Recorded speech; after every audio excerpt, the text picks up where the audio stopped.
Hey guys, how's it going? Good to see you. Let me know where you're typing from, what state, and when you plan on taking your exam. I'll be right back. I'm in the middle of preparing my kids' dinner for tonight, so I'll be right back.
All right, I'm back. Sorry about that. Was right in the middle of doing that, and then it was 5:30. Time flies when you're having fun. How's everybody doing? We got some really cool stuff to go over today. Oh gosh. Hey Go-Kart. Hey Ada. Hey Elizabeth. Pearly. Finally booked my exam on May 16th. An hour away at the testing center site, but I don't want to risk anything going wrong here at home. Aw. Alright, well I hope you guys are ready to do some E&M today. Let's work on our 3 components of MDM, and let me know if you have any other questions too along the way. No big deal. I can always pause and switch gears. Where am I going? I'm going here. Make sure you guys can hear me and see my screen. Yeah? Or do we have an echo? It looks like we might, no, maybe. I think we're okay. I don't think there's an echo.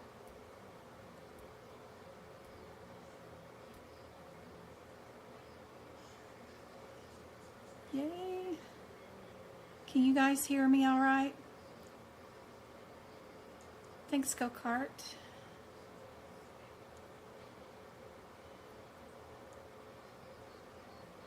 All right, if we were just doing the problems part of MDM, that one element for this particular example, for a 16-year-old who presents to the hospital by ambulance, hit by car. Y'all probably have seen this one before, but I just wanted to make sure we went over these first ones really quickly. That way we did the problem list, the data, and the risk, and then we did all MDM all together in one video for everybody. What do you guys think it is? Y'all think it is, but it's blurry? Okay, let me see. Let's see. Does that look better?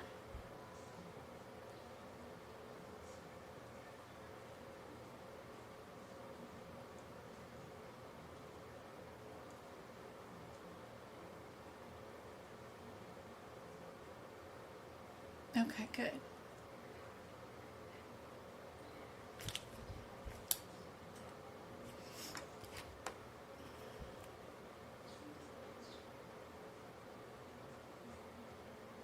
All right, for the problems addressed, what are we with this patient? They're going to stabilize the patient.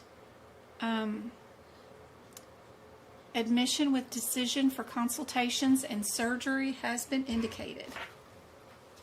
What do we think? What is our problem list level?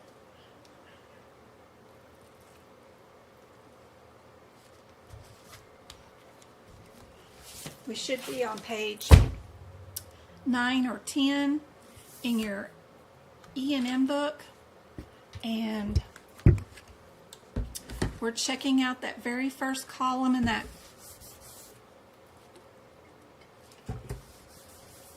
chart, looking under our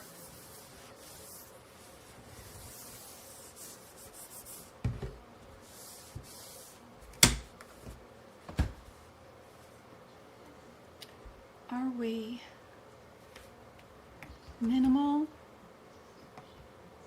low, mod, or high? Which one?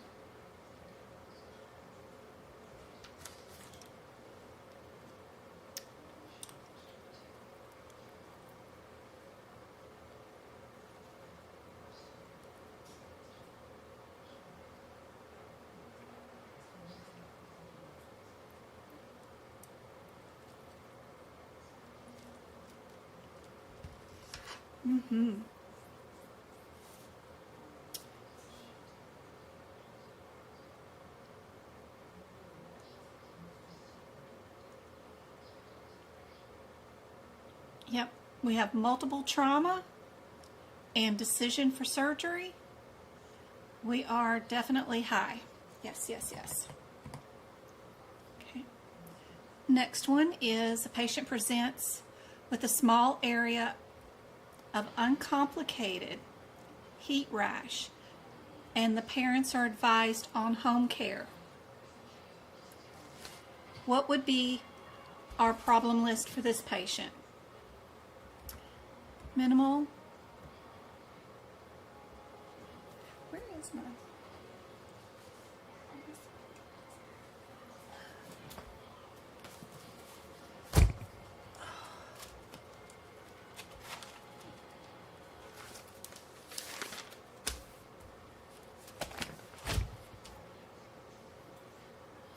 And I guess I should say it's not minimal. I was making sure. It's straightforward. straightforward, minimal is the actual real definition of it. Mod, nope, low, then mod, then high. They change up the definitions on each one of these three components, which is a pain. I wish they kept them consistent. That would be nice.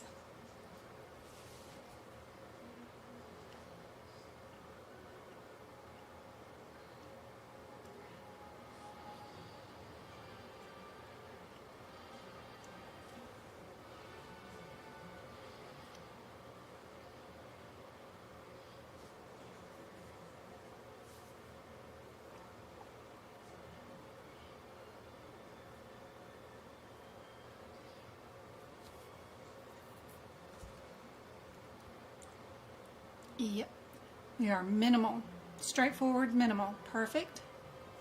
What about a 1-year-old, fever, lethargy, plan to be admitted to the hospital for diagnostic evaluation to rule out sepsis?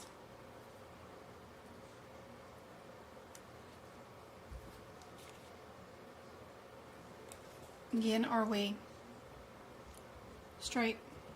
straightforward, minimal, low, moderate, or high?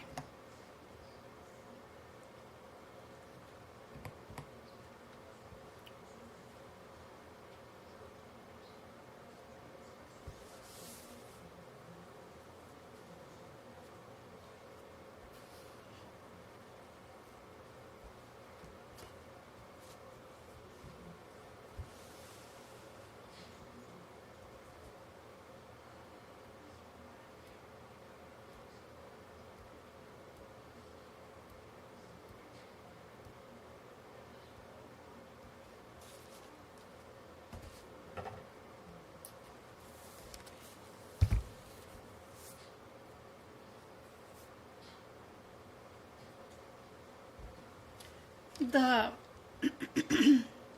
how you tell the difference, that takes lots of practice. I like to write examples. If it was straightforward or minimal, they give us one example. They say it's self-limited minor problem. Well, what's the definition of a self-limited minor problem? They do have the definitions of a self-limited problem, these little paragraphs that come on after here that tell us all about whether something's stable or chronic or acute or all these. So combining all of these definitions with what they say right here is helpful. What I add in my notes is also helpful. Like anytime I have a practice exam question, like that kid prior to this, where we did minimal for this, what was going on? Rash. I would write heat rash here. I've got sunburn down. I have ringworm. I have bite. I have a cold. I have an insect bite. But I don't have heat rash. Well, yeah, I do right there. Example rash. So just writing in things as you find them on practice exam questions. Elastic bandage, a small mass, no treatment, OTCs, those kind of things are super helpful. Just making the notes is what I always recommend, of course. And then the more you play around, the more examples you have, the more notes you have in your books, then the easier this will get. So, for this one, you're very welcome.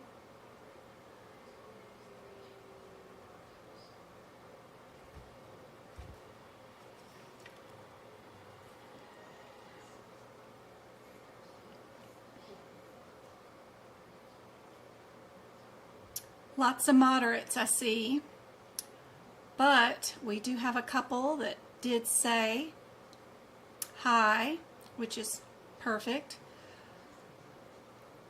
We have to take in consideration of the kid's age and fever and lethargy. We got 3 things going against the kid right then. Sepsis can take you in hours, especially if the infection runs to the heart. Then you could have lifelong illness. So with all those combined and the decision to admit, and we have an unknown outcome, that is a high. So just keep writing these examples. Over near high on the other page, page 10, if you're in the 2024 book. An example of high, you could write in a 1-year-old, rule out sepsis, fever, lethargic, that kind of stuff would help out. What about this one?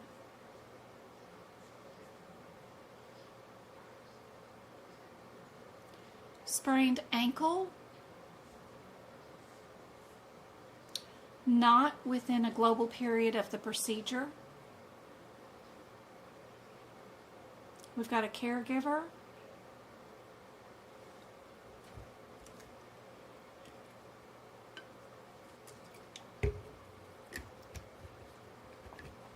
Needing to be instructed, and then continuing some functional therapy.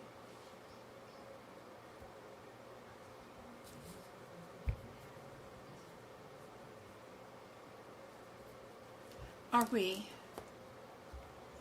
straightforward, minimal, low, moderate, high?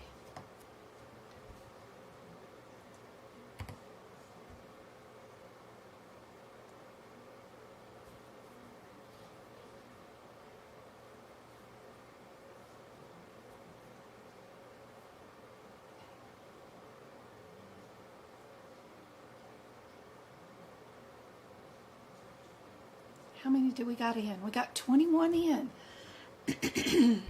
Awesome. 23 and 15 likes. Awesome. Hey Angie, good to see you. Anybody taking their exam anytime soon? We had one person going to take it May 19th, somewhere around there. Anybody else? Hey Phil, good to see you. 15th. Retake in June. Awesome.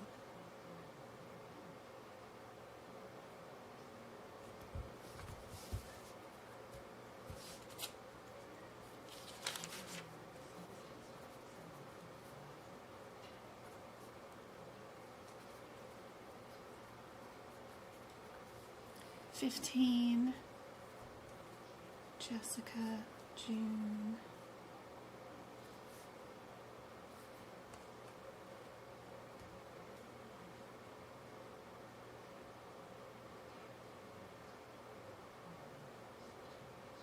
Okay, keep letting me know what you think the answer is. Are we straightforward, minimum, low, moderate, or high?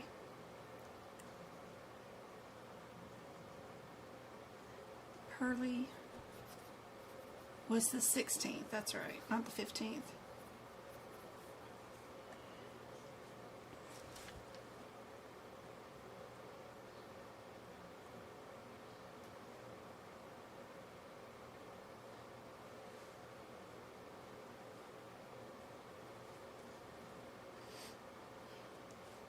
We are low with this one.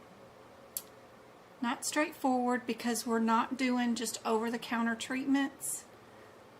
Sprains with a splint is technically straightforward, but I guess the physical therapy bumps it up into the low area for this one.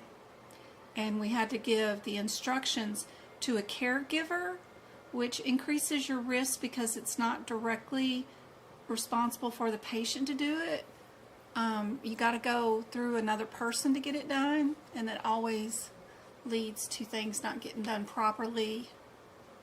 Just increases the risk somehow. So if we have a caregiver involved, therapy,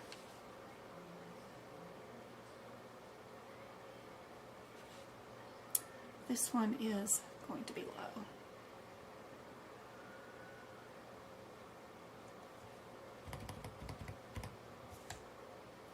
All right, next one. We have a patient seen and admitted for hydration, dehydration, and gastroenteritis. Re-eval on the day after admission.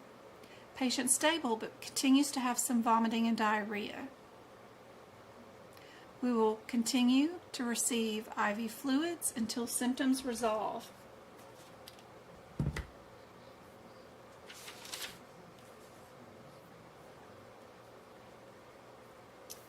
What level is the problem list?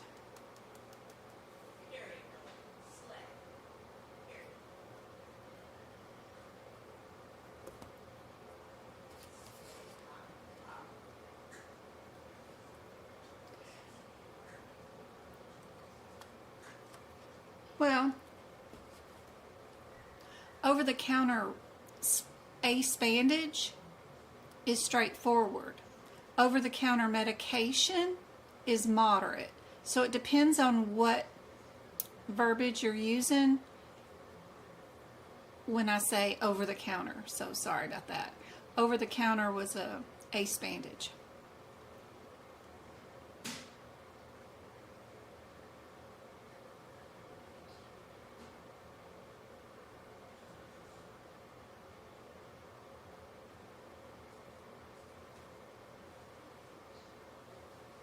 Hey Mabel, good to see you.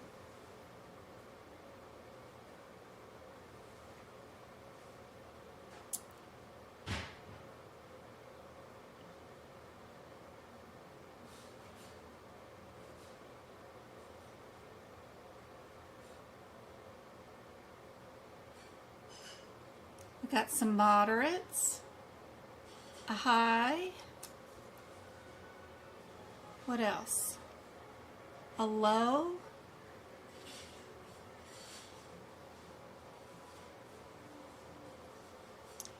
we have a patient who was admitted due to dehydration. It must have been severe enough that they needed to be admitted. They have acute gastroenteritis.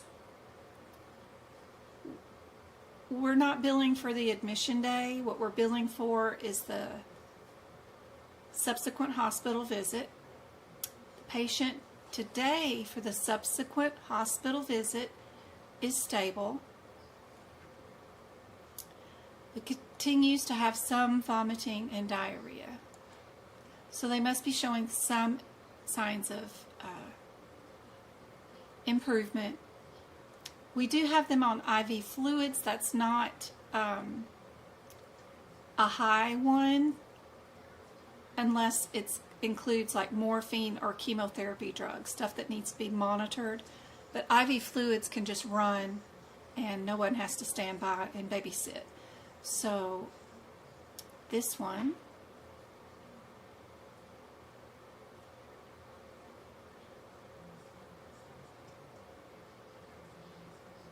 hey Angie. Question: if a patient is sick enough to be admitted, would that bump it up? Yes, if you're billing for that date of service. But for this particular patient, we are not billing for that part of it. We're only billing from here to here. This is all, I guess, propaganda, I guess you'd say. If you didn't see that, and you only saw that a patient is stable but has this and is continuing with that, what would you bill for today for the subsequent hospital visit? That's the hard part on some of these questions, knowing what not to take into consideration and what you should only pay attention to. Just comes with practice. Keep practicing.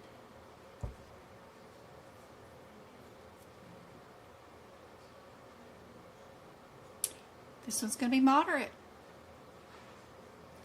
They consider the diagnosis of recovering from an acute illness with symptoms, a moderate situation. So very, very tricky one here. It seems like it could be a very easy low, but if they have an acute illness with symptoms, and I'll show you where that is in this lovely thing. Where's that thing right there? Where's my camera? Right here. The acute illness with symptoms, it's still under the word moderate. So figuring out what your diagnosis is underneath this area is crazy.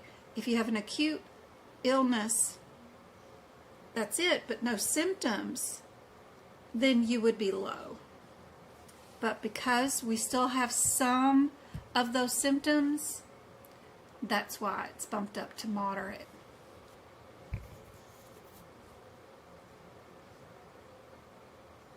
You're very welcome.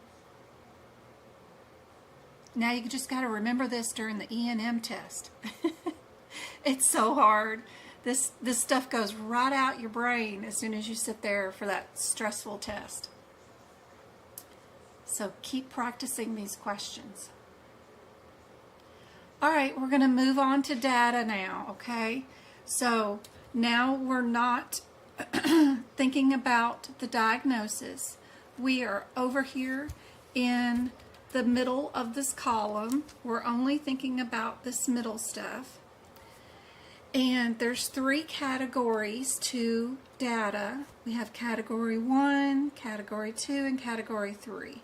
And each area has a different set of criteria for those 3 categories that mean something different.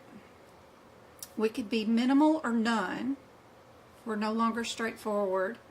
Minimal or none. Limited, which is the same thing as low, but we're limited. Limited means we only did 2 tests. If we're moderate, we did 3 tests. And if we're high, we also did 3 tests. But it depends on whether they have symptoms or no symptoms and other stuff that's going on where we could be extensive. So for our data, we are either minimum, none, limited, moderate, or extensive.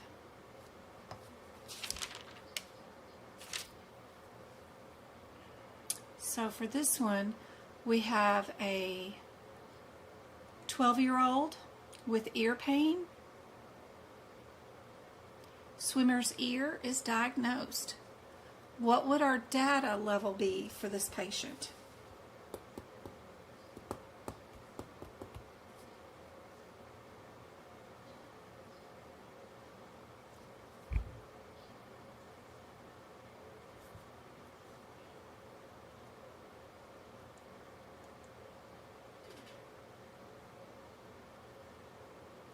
If it's blurry, be sure and tap on your YouTube screen. Look for the settings wheel and change your settings from quality.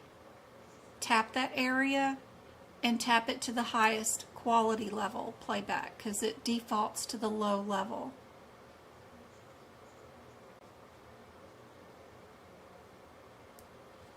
You can't say minimal limited. That isn't a thing. We're either minimum none or we're limited, or we're moderate, or we're extensive. So one or the other, guys.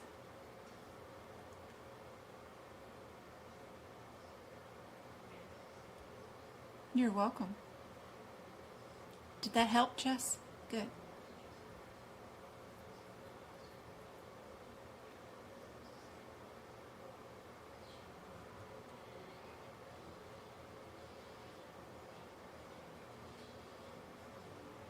Minimal to none. We didn't analyze anything or order any test. We just looked inside the ear. Easy peasy. All right, we got this 16-year-old.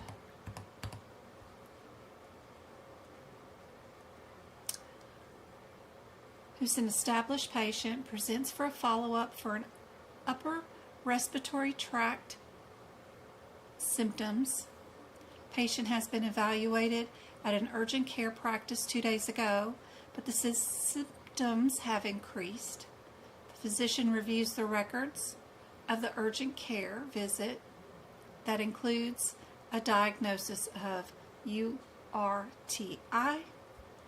An influenza test is ordered, and the results are positive. What is the data for this patient? Minimum to none, limited, moderate, or extensive?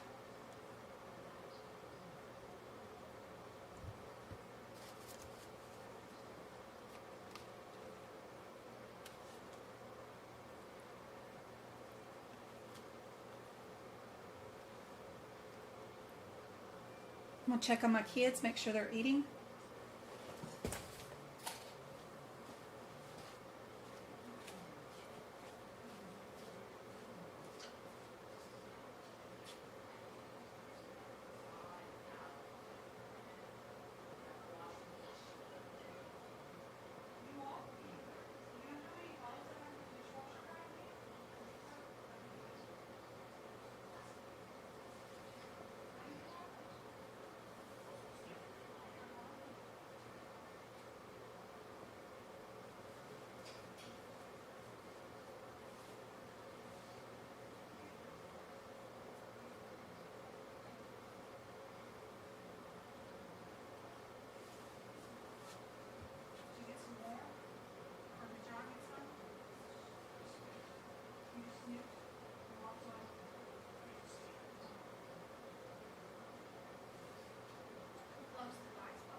Travis refused to eat. He's eating a bowl of cereal, but he's eating the cereal in the living room. I don't like milk in the living room. That's gross. Oh gosh, kids. Kids. One little old rule in the house and it can't be followed. All right.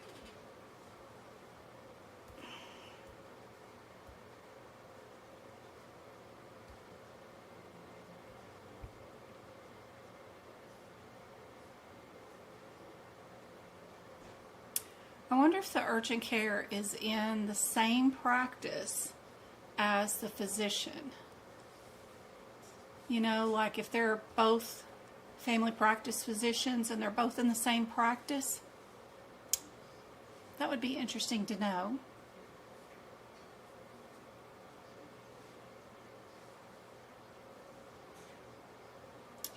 This one is limited.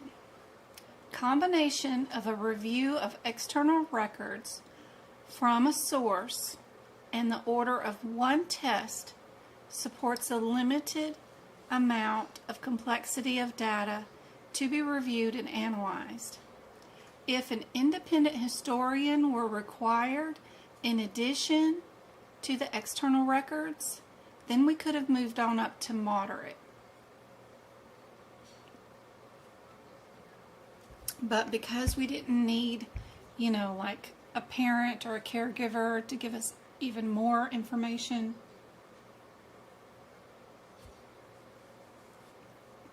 they are saying this one is limited.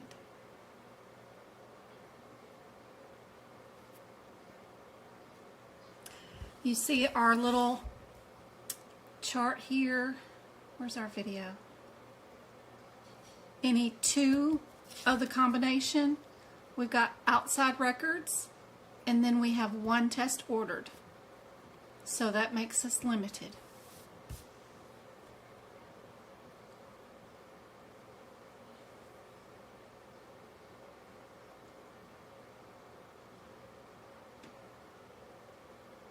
Everybody got that? Any questions on it? We've got 24 of you guys on. Let's try another one. We got a 6-year-old, laceration of the thumb. Mother notes concerned that the wound bled until pressure was held for several minutes. After evaluating the laceration, peds nurse practitioner cleans and bandages the wound. What is our data level on this one?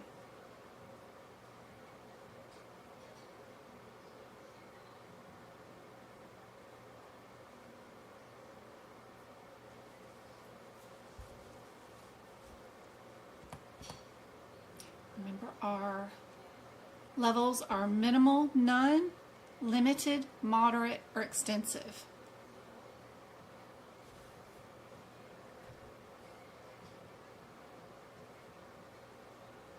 You can't double bill one test. If the reading of the test is included in doing the test, then you can't double bill it.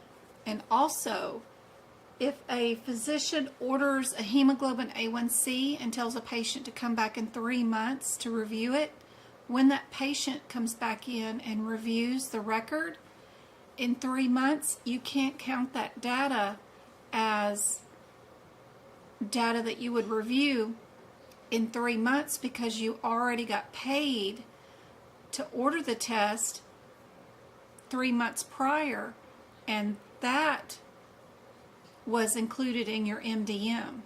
That would be double billing, that would be fraud, so you cannot bill for reading a result that you ordered yourself. So, nope, nope, nope.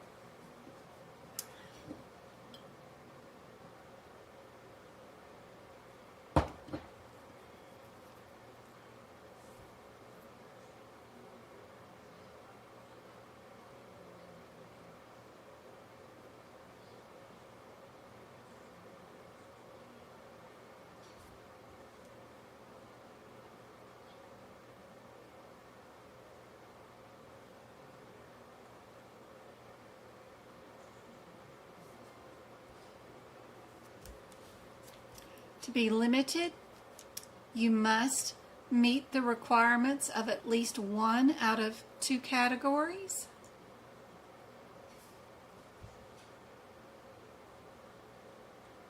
This one's limited because we have the independent historian, the mother, telling us about the duration, longevity of the bleeding, and how the wound looked when it happened, and what it took to get it to stop bleeding. We've got 1 of those criteria met, so we can bill limited.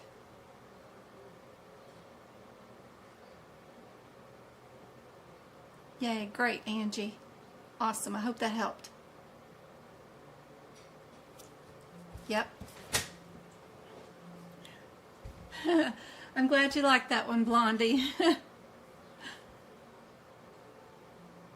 It's kind of confusing because underneath that also, right here, it says any combination of 2 of the following. But it says must meet the requirements of at least 1 out of 2 categories. Well, one of the categories is an independent historian, and that by itself is 1 whole category. So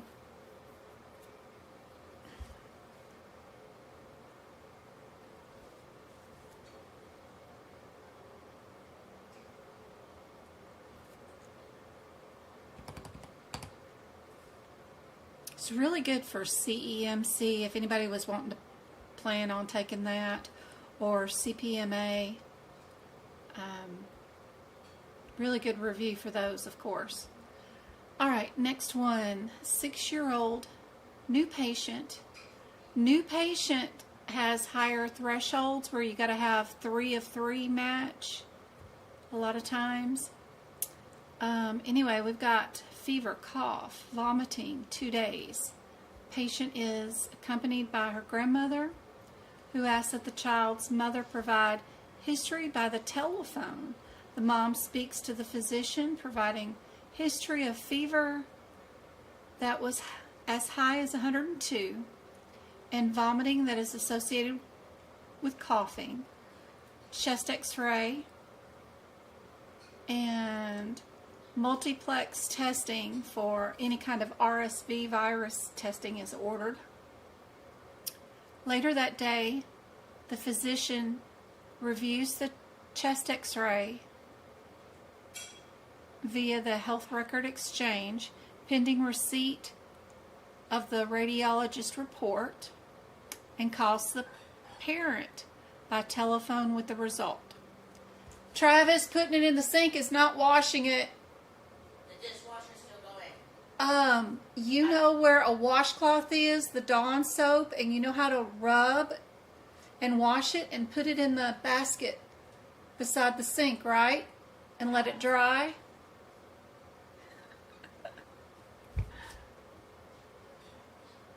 He won't eat cereal in a paper bowl because they're like normal bowl size. He has to use the mixing bowls to eat a bowl of cereal with. He acts like he's 30 years old when he's only 15. He seriously uses... I've already washed 3 mixing bowls today because of his bowls of cereal, so making him wash his own mixing bowl. I keep Walmart in business with some cereal, let me tell you.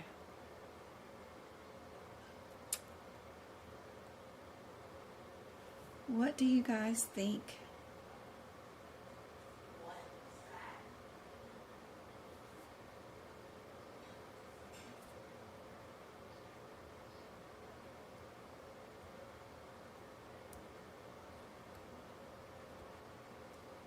Got a few. I know, Travis. Mixing bowls.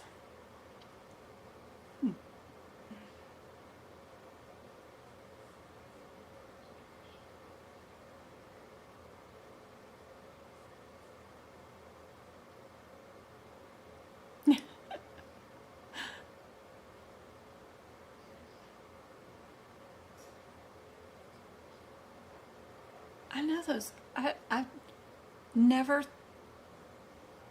I don't even think I seen my own dad eat cereal out of a mixing bowl. He was more of a bacon and eggs kind of guy, or ham. He didn't eat a lot of cereal. And me and Mom ate cereal, but not in a mixing bowl. My children come by this honestly. They've never seen nobody eat out of a mixing bowl. Ooh, y'all got answers all over the place. Everything from extensive, moderate,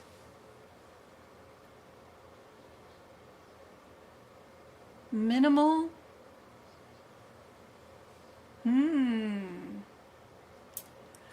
We do have extensive. Good job.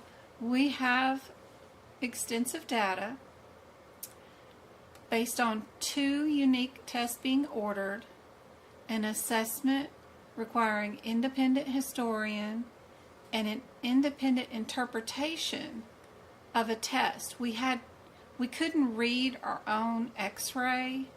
We had to send it out to a radiologist to review and send us a report back.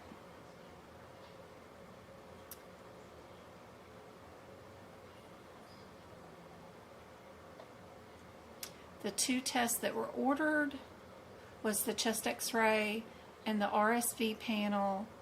We had to talk to Mom over the phone, and then we had to do the radiologist. And if you look over at extensive, it's any combination of 3 of the following, and it also required at least 2 of the 3 categories, and we had 4 points.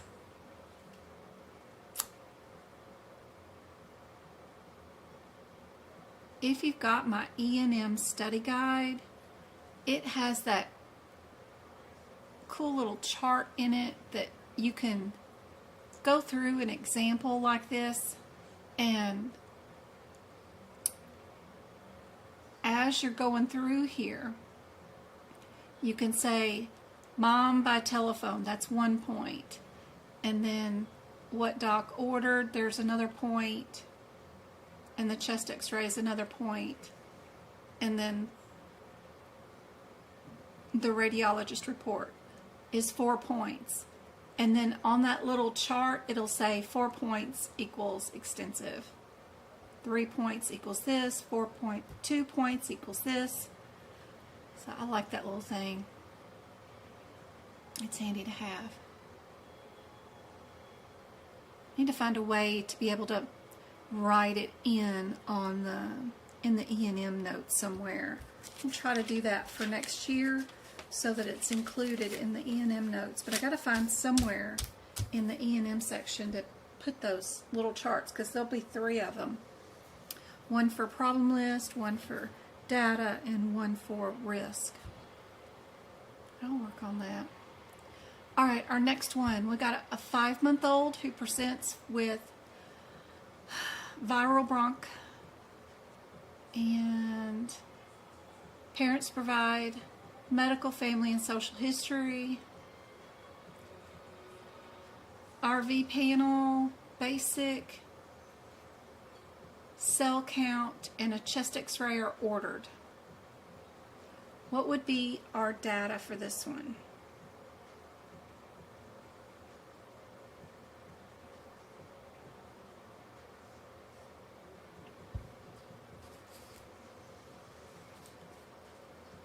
Hey Jen, good to see you.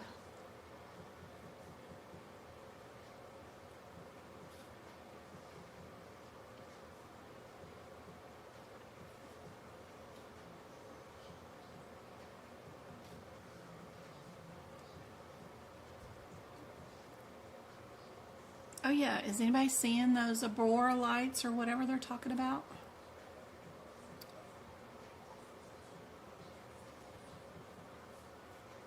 Good job, Jessica.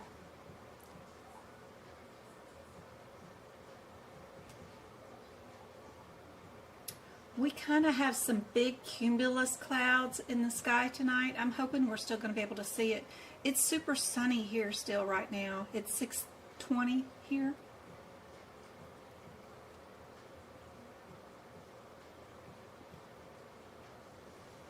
%7 of the United States can see it. Is that all? 75. Okay. I've never seen the northern lights. I hope we can. I forgot to go look when I was in Utah.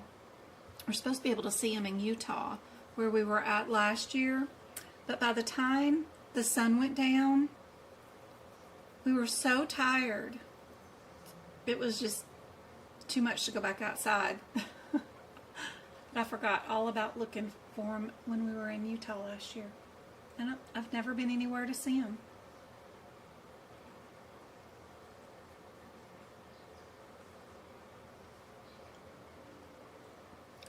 I hope to get to see them, but maybe too far south. It'd be cool. I can see them in my bedroom because I got one of those little space, looks like the MTV Awards space guy who's shooting the lights up in the ceiling. But they're just fake northern lights in my room. Well, what all can we count here? Can we count parents? Can we count each test separately?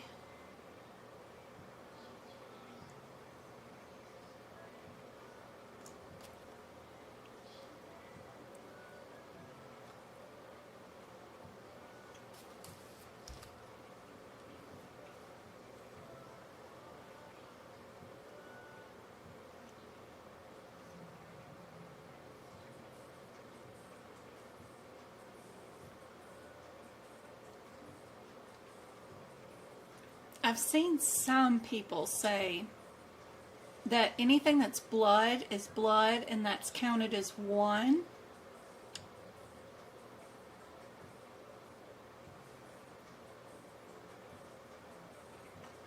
The parents, they don't say anything about symptoms.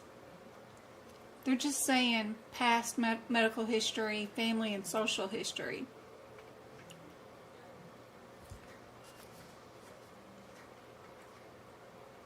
One way of looking at this, it could be 3 points, and then another way of looking at it could be 5 points.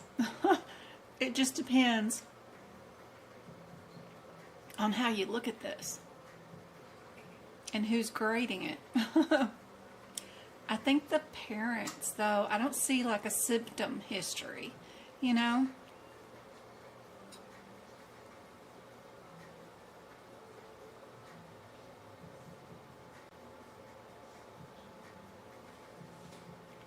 And there's argument about whether a basic is counted as 1 point and then a CBC count is counted as 1 point because they're 2 different tests.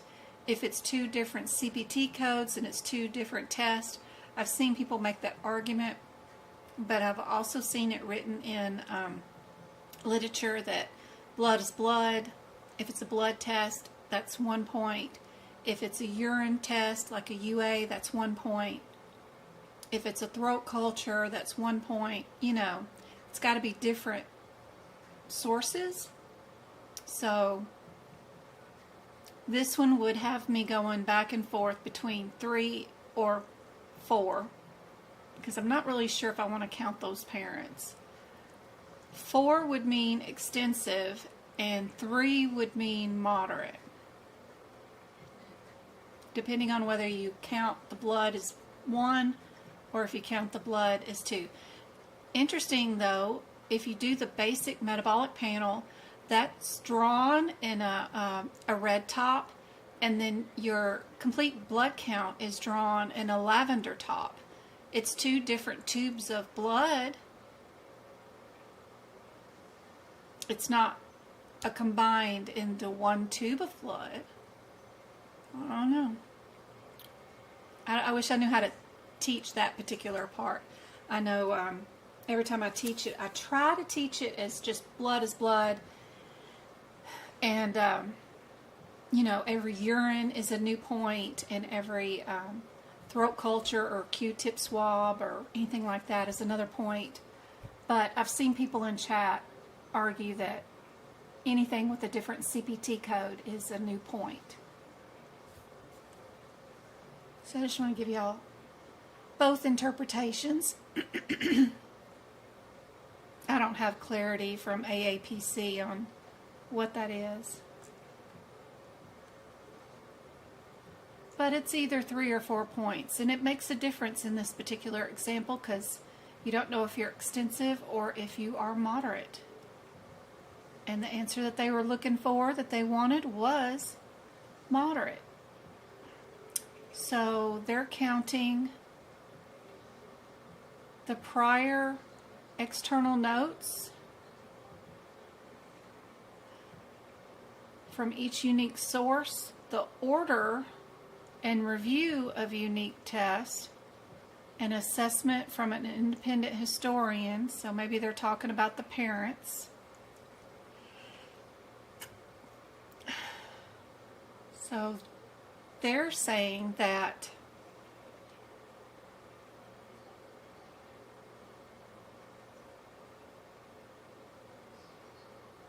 the order or review of each unique test, and they're saying that 4 unique tests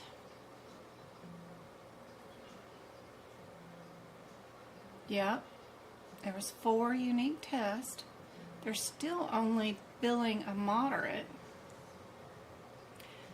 Stuff like pulse oxes. There's a few other things. I have a list, and I went over it in one live, that are a few little things that you don't count as a unique test. I think blood sugar, pulse ox, pro time if it is done in the office on a machine. Things like that are not counted in MDM, and they're not really billed either for E&M visit. They're just included in the 992 whatever. I just want to make sure I put that back down on this. That's pretty advanced stuff. Nothing like this would be on the CPC exam, but for some of the CCS people, they need to know that a pulse ox or a blood sugar would not be counted as part of MDM. Yeah, I don't know. I don't know why they're calling this one moderate, to be honest. If they're saying there's 4 unique tests, then they're counting the viral panel, the basic, and the CBC, and the chest x-ray as 4 unique. But they have to have 2 out of the 3 categories as high. So extensive requires 3 unique tests. We had 4, but I need an independent interpretation, or I need a discussion of management of the patient or discussion with another physician. And because we don't have an independent interpretation of a test, we didn't have to independently look at the chest x-ray and read it ourselves, and we did not have to call on another physician to read a result or discuss the patient's care. We did not meet the criteria of 2 out of 3 to bill this one as extensive. Having the 4 tests doesn't bump up the 1 category that we did manage to get into extensive, but because we didn't have those 2 things, at least one of them, that's why we have to go back down to moderate on this particular patient. The 4 tests are not enough. You need to have MD to MD interaction, or the MD needs to be able to do something about interpreting some sort of test result, not one that they ordered. Something outside, like if the kid had had a CT scan ordered by another physician, and then today's MD reviewed that CT scan and made their own interpretation on it, then that would be another interp, something like that, that could have made this into extensive. Anyway, does that help?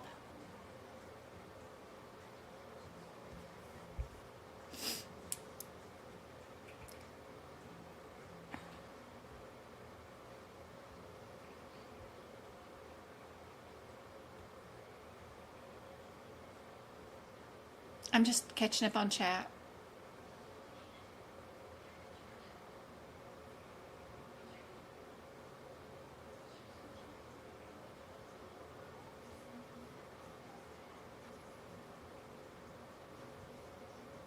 It's kind of interesting because the blood draw is considered one draw. Well, you know, when we switch out tubes, it's pulling another draw, actually. I don't know. It's a good consideration. But we interchange 2 different tubes. We're drawing more out. I don't know. It's interesting. It is very confusing, Nate.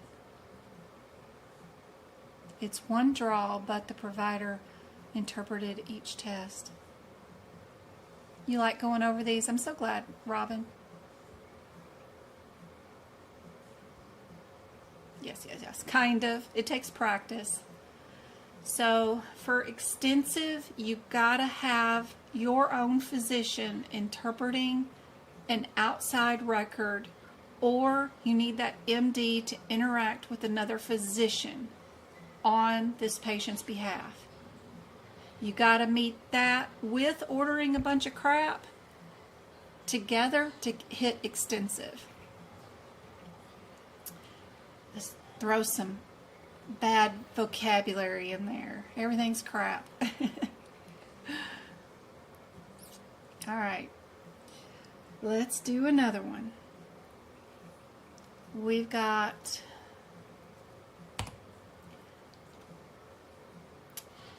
still doing data.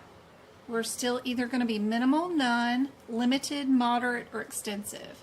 We have a patient seen by her attending physician for observation following an observation admission. Good gracious. Previous evening for a head injury. She was admitted for observation because of recurrent vomiting and confusion and a working diagnosis of post-concussion syndrome. She's now also experiencing a severe headache with nausea. We've done this before. Remember what we've done before today. The attending physician discusses the case with the consultant and orders a CT scan and an additional non-narcotic pain medication. What are we? What's our data, not our diagnosis? Don't worry about the diagnosis yet. Just our data.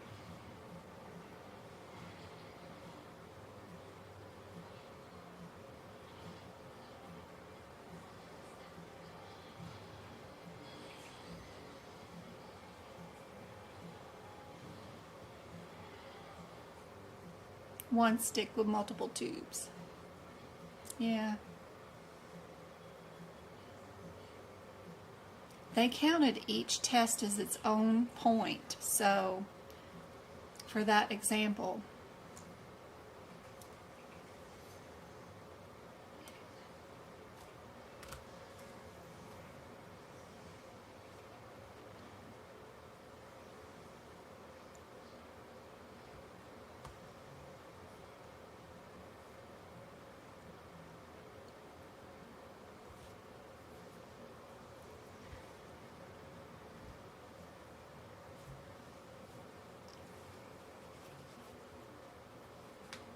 We've got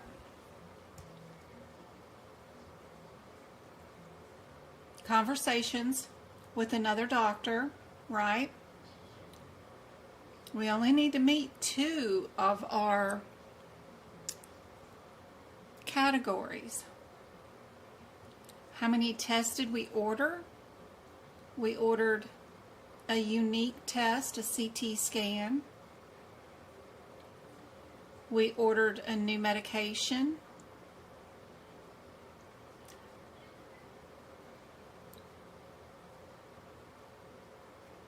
Did we get any history from somebody else or no? No? No? So we have 1 test, 1 consult, and meds. What are we?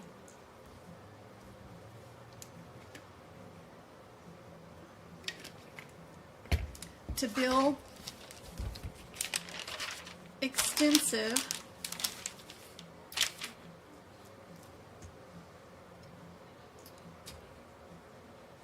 we need to have ordered how many unique tests to meet category 1? How many unique tests?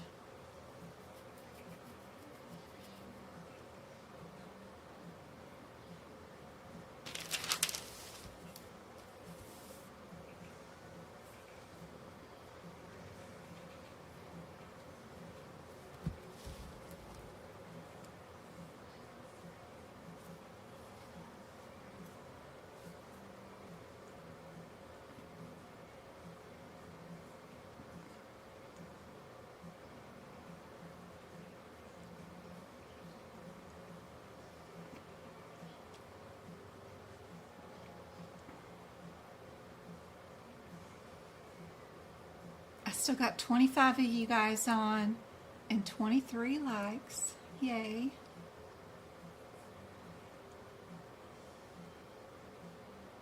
I'm going to give away some YouTube memberships in a minute, so be sure and chat away. Put your comments in there.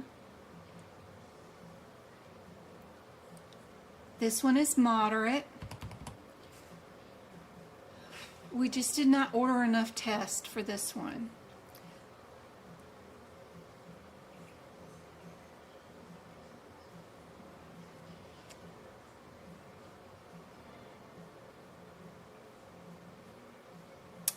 Oh, and where did it say the attending physician discusses the case with the consultant and orders this, that, and the other thing? They're saying that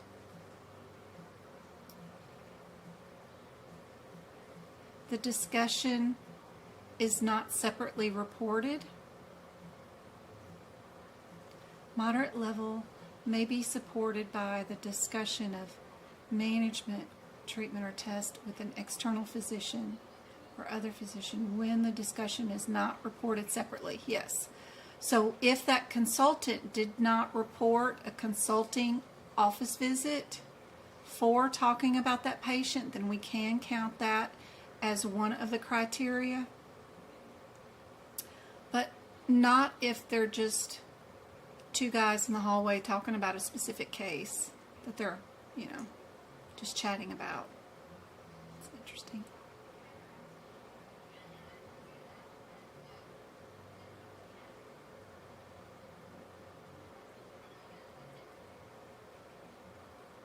Was that overall score 50% or just E&M?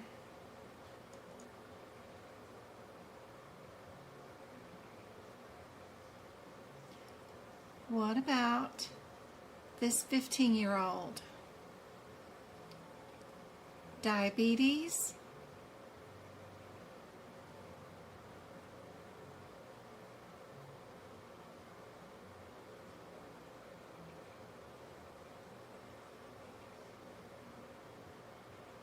Are we minimal, limited, moderate, or extensive? We have a 15-year-old, follow-up on diabetes, poor control, physician reviews 2 tests performed, and parents provide a medical, family, and social history.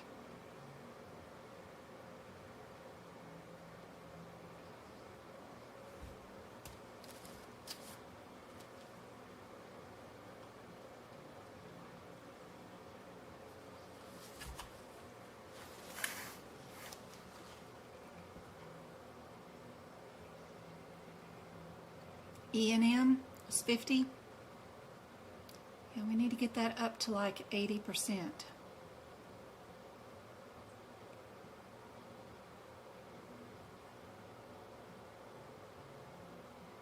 Be sure and review the workshop. I have one that's free, that's just all E&M, like December or something. It's either December or April, one of my birthday ones. They're all E&M questions, the whole workshop.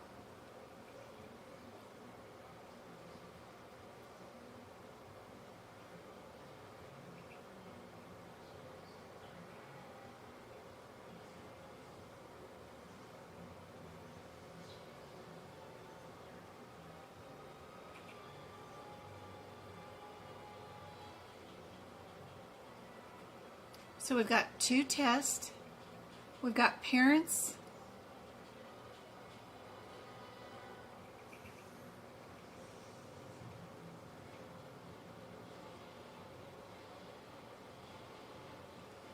Two tests.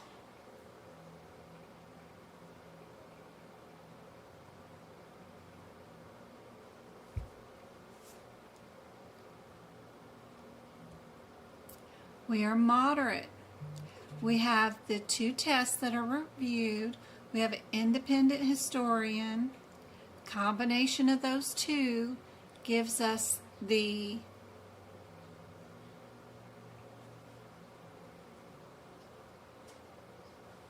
ability to be able to bill moderate for our data part of our MDM. We've got to have two things match, but for data will definitely be moderate.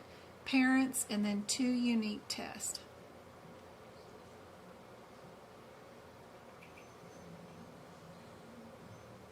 Yep, and here's the example of, in order for a glucose test to be performed every 2 months, includes the review of the initial test results, but the results of future glucose tests would not be part of the E&M encounter for patient's management later on. So the day you order it is okay. The day you review it is not okay. This kid will end up having an order every time they have a visit because they're going to come see him again for another follow-up, and will order the same test to happen prior to the visit every time. So there'll always be new orders with reviewing the old records. So anyway, this one is moderate. What about a 7-year-old, fever, cough, vomiting 2 days. Parents provide a history of fever, 102, vomiting may be associated with the coughing, chest x-ray, and an influenza was ordered. The physician independently reviews the chest x-ray, pending receipt of the radiologist reports. Are we minimal, limited, moderate, or extensive?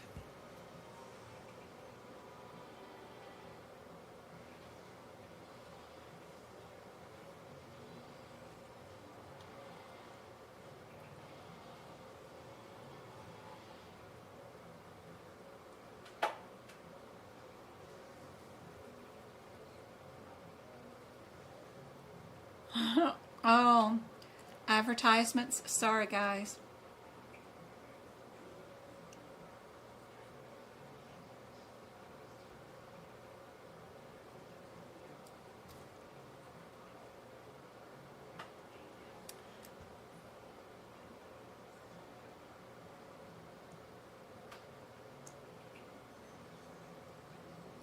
Let's give out some YouTube memberships. I think I make like $36 or something a month in advertisement fees. And it helps, you know, me send out these YouTube memberships to you guys. So let's give out some Pete, Miko, Jessica, Danny, and Daniela. I hope those YouTube memberships help out a whole bunch. Pete's going to have that test in June. Jessica's having hers in June too. So hopefully that'll help out a whole bunch. You're welcome. Thank you guys for the thumbs up.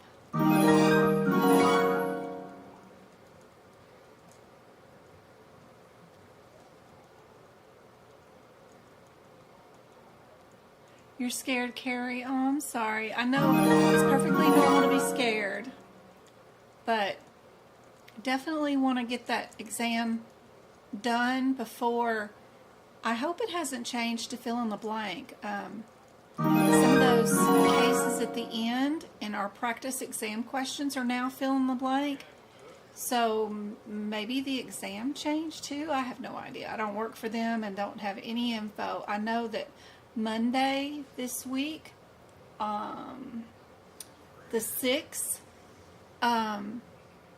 Alex at AAPC said it was misinformation that the exam had already changed to fill in the blank and to stop spreading it. But Wednesday, when they released the new practice exam question area, we had fill in the blank questions. Exactly what that person said was going to be on our practice exam questions that they shot down on Monday. So I wonder if the online exam also changed to fill in the blank. But I think seriously it'll only be the 10 questions at the end, but that will be a big change for you guys that you're not prepared for when we've prepared and we've been doing practices with A, B, C, or D, you know. We do kind of need a heads up. But I have no idea.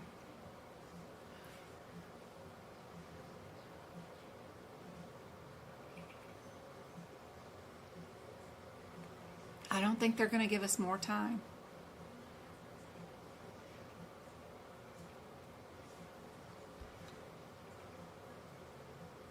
I think it'll just be the 10 questions at the end. I don't think there's no way they could do it.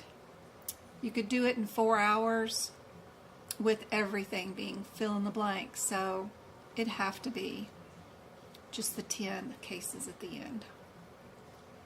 But I have absolutely no info on any of that yet. But I am worried for anybody that's taken their exam, since they updated the question base inside their testing module to include all of the practice exam questions. Well, why wouldn't that have also changed the exam questions for the exam to fill in the blank? Why only have practice questions that are fill in the blank and then they're not on the test, since they're both in the same environment? Seems unlikely to me.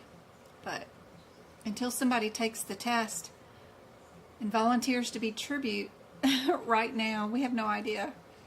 I don't know. But I know Monday Alex said absolutely not. It was spreading of misinformation. The exam has not changed. So you can definitely go by what he said.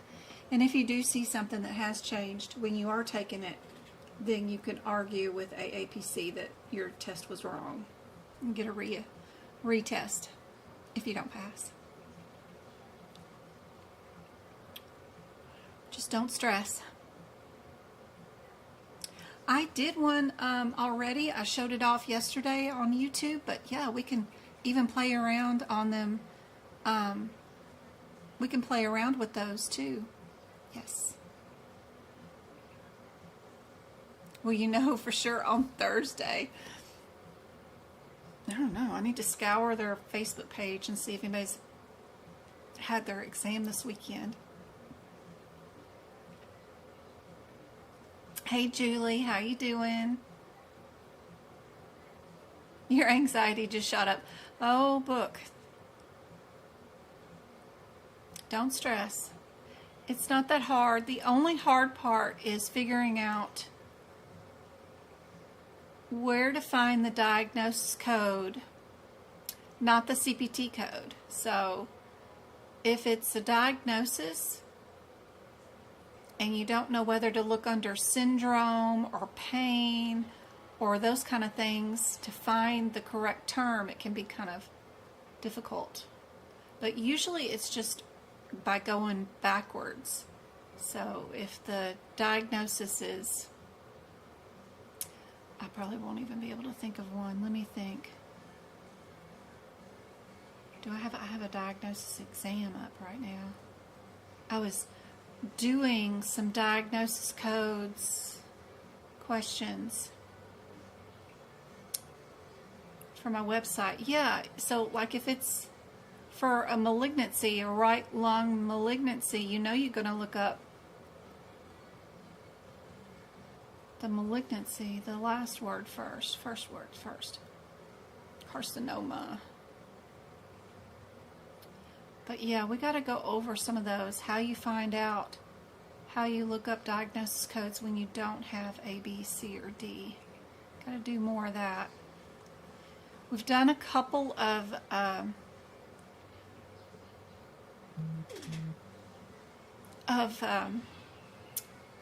ones where I just give you a diagnosis and you got to tell me what your main term is of where you're going to go in the index. Like if I give you something complicated like upper respiratory infection, where do you go first in the index? Well, it's infection, right? You go to that word first and then you could find upper respiratory. So it's one of those things that you got to get used to knowing which word out of the diagnosis terms do you pick to go look under?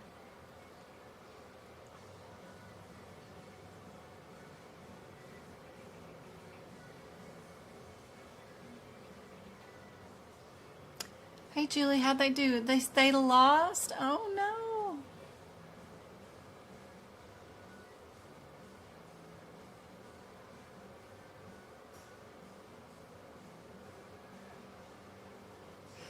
That Brooks or Buck's, yeah, Buck's book is mostly all fill in the blank, and it's a pain.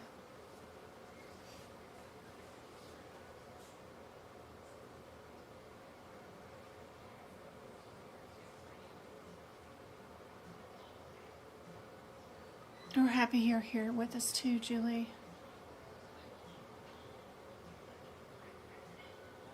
Graduation ceremony is on the 23rd.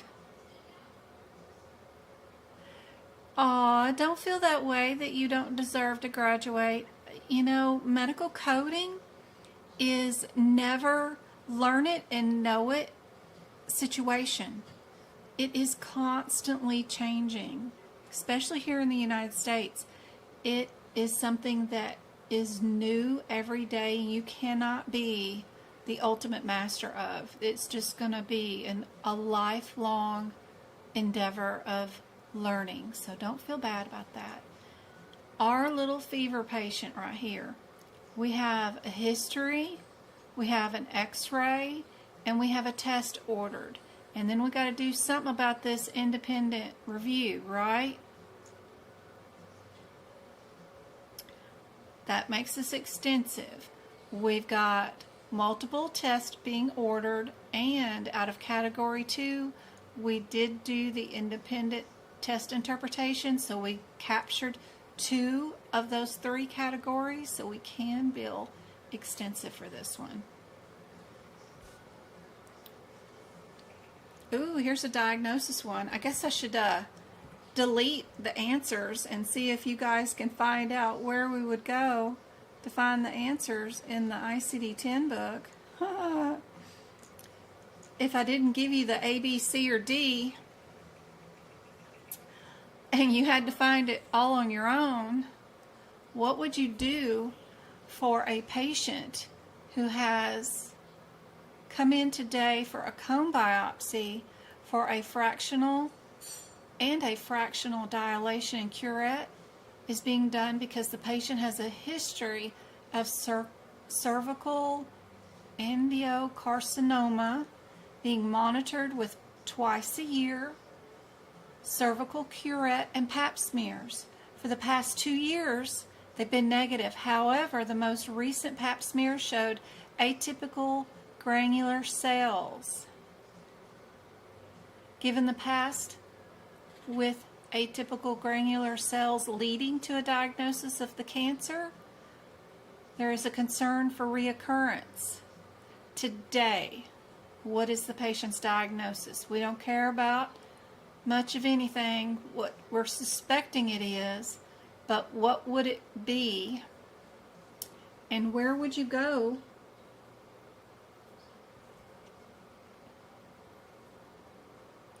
to look for the answers in your ICD-10 book?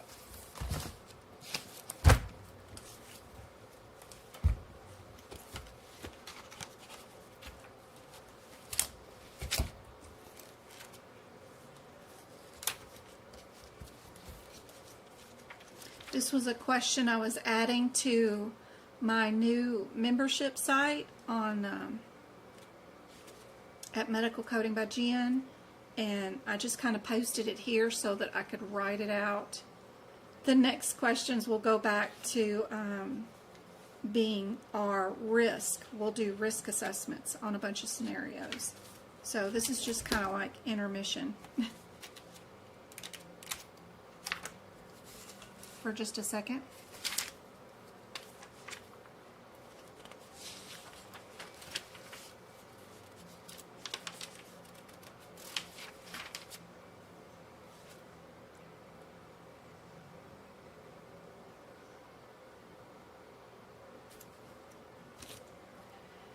if you were looking at this, my first question, I guess, is what's our first diagnosis? What's our primary diagnosis? What got the patient out the door today to see this physician? Why are they here? What happened?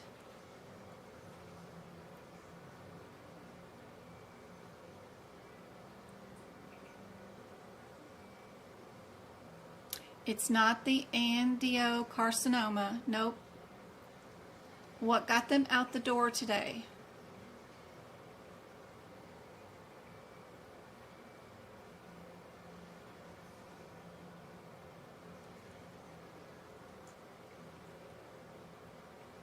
Aw, I feel like I learned more from you than I did at school. That's my total goal. Absolutely. You guys have paid thousands of dollars to these schools. Some people pay $20,000 for their schooling for medical coding. I am shocked at what y'all are charged for these schools. And my intention is to absolutely teach you guys for free.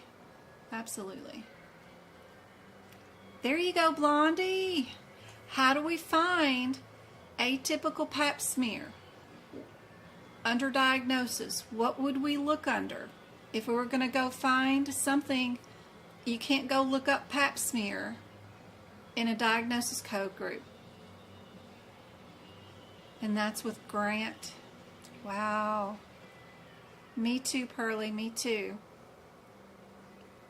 I've been putting out TikToks since 2019 saying, don't go to school, you don't have to. Let me help you. But not everybody's got TikTok, and I didn't know how to use YouTube until this year.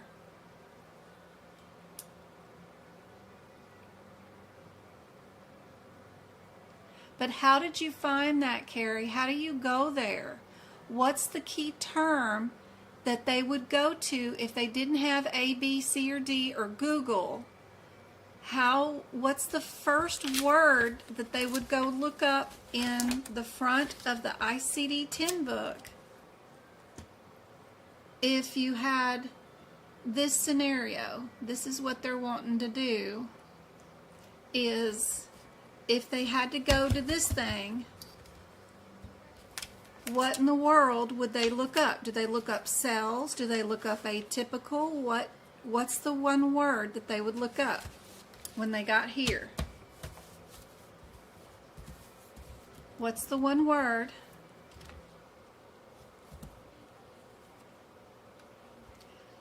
Not biopsy, those are all procedures.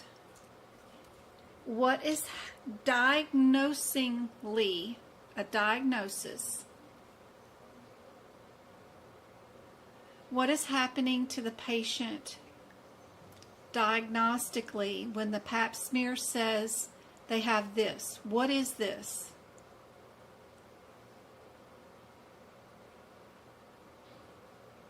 Oh, sorry, I'm drawing on the thing and you guys can't see it. That right there. Pap smear showed atypical granular cells. I can't look up that. But what is that?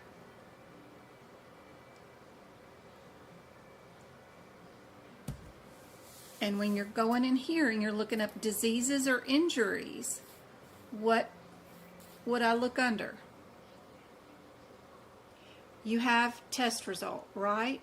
Your test results, oops, let me get rid of the camera again. Test results come back either negative or positive for whatever. When one comes back positive, what does that mean? It is what?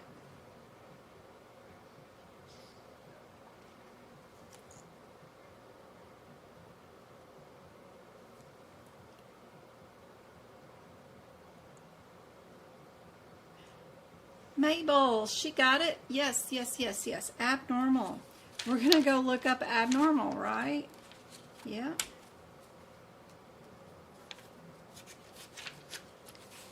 So these are the kind of things that you're just going to have to know, which is terrifying to have to think about.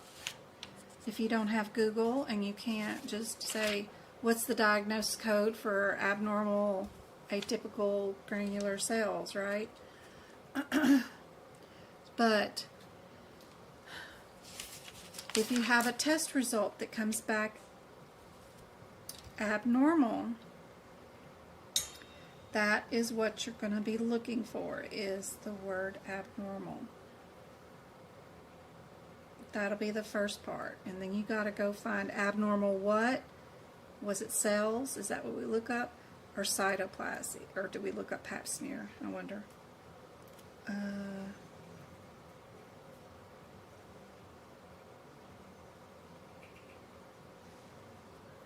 There we go.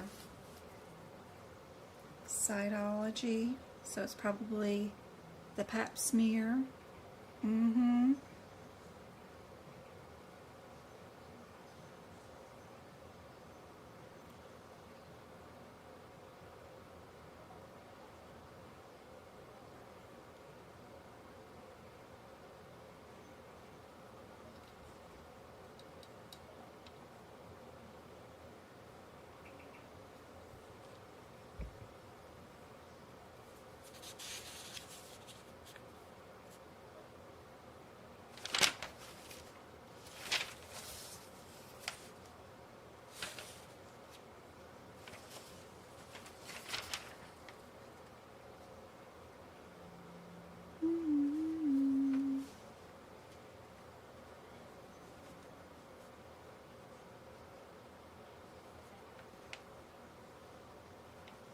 There's an abnormal pap smear. Gets us around the R85 area. R85 618 gets us to abnormal cervix that she's saying. Yep. There's our R87.69. What's our other thing that we need to diagnose for this patient today? And what's our key term that we would go to this index to find it after we did the first one? This patient has a secondary diagnosis for today. What would it be under?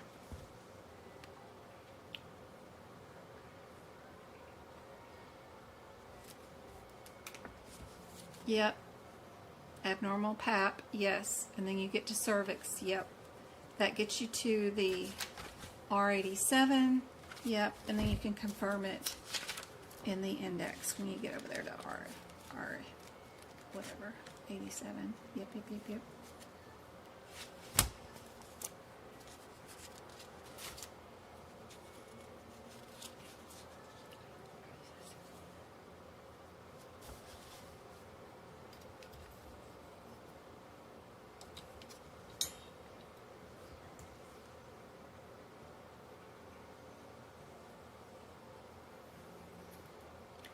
And the unspecified includes the atypical endocervical and all that stuff right there.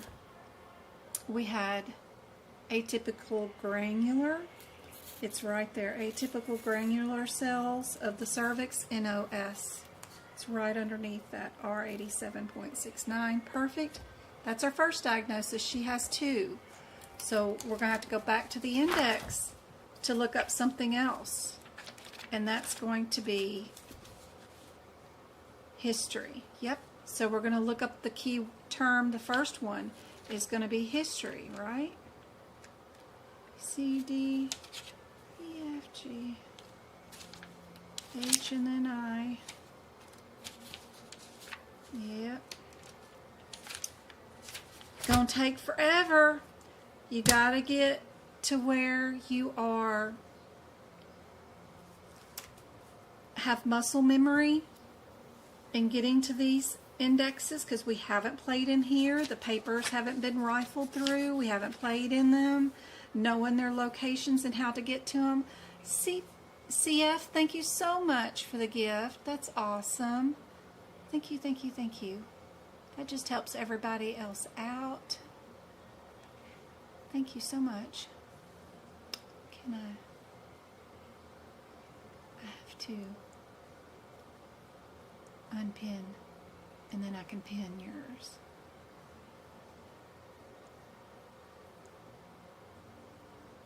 I think. Nope, it's not going to let me do that. Your first super on a live stream. That is awesome. Thank you so much. Okay. So why would they add this to the exam? Because the exam is multiple choice and there is no coding skills needed to do this exam. You don't need to be a coder. I can teach you how to pass the exam because the answers are in front of you. I know I've increased their pass rate by at least 10% overall average, national average, just because I can teach y'all how to, I don't know if it's got anything to do with me or not, but you don't need to have any coding skills to be able to pass the CPC exam. Warrior 86 donated $1.49 through Super Chat. You're just trying to figure out which is the correct answer. And that's why I've got good success rate here. But if they don't give you the A, B, C, or D for a few of the questions, then they do need to see if you're a good coder of using the paper books. No one uses this method anymore. No one goes through here and does this. We would all just Google it in our EHR system that would provide this information to us a lot faster. But their point of view from this exam is, do you know how to use these books?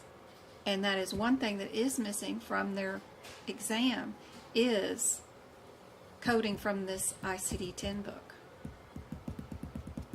from scratch. They've never had it on the exam. They do have it on the CIC exam, but not on CPC.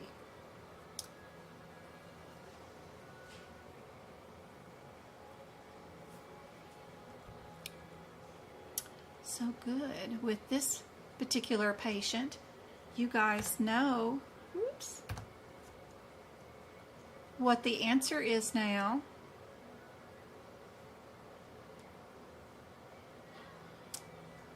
Oh, let me get rid of my video.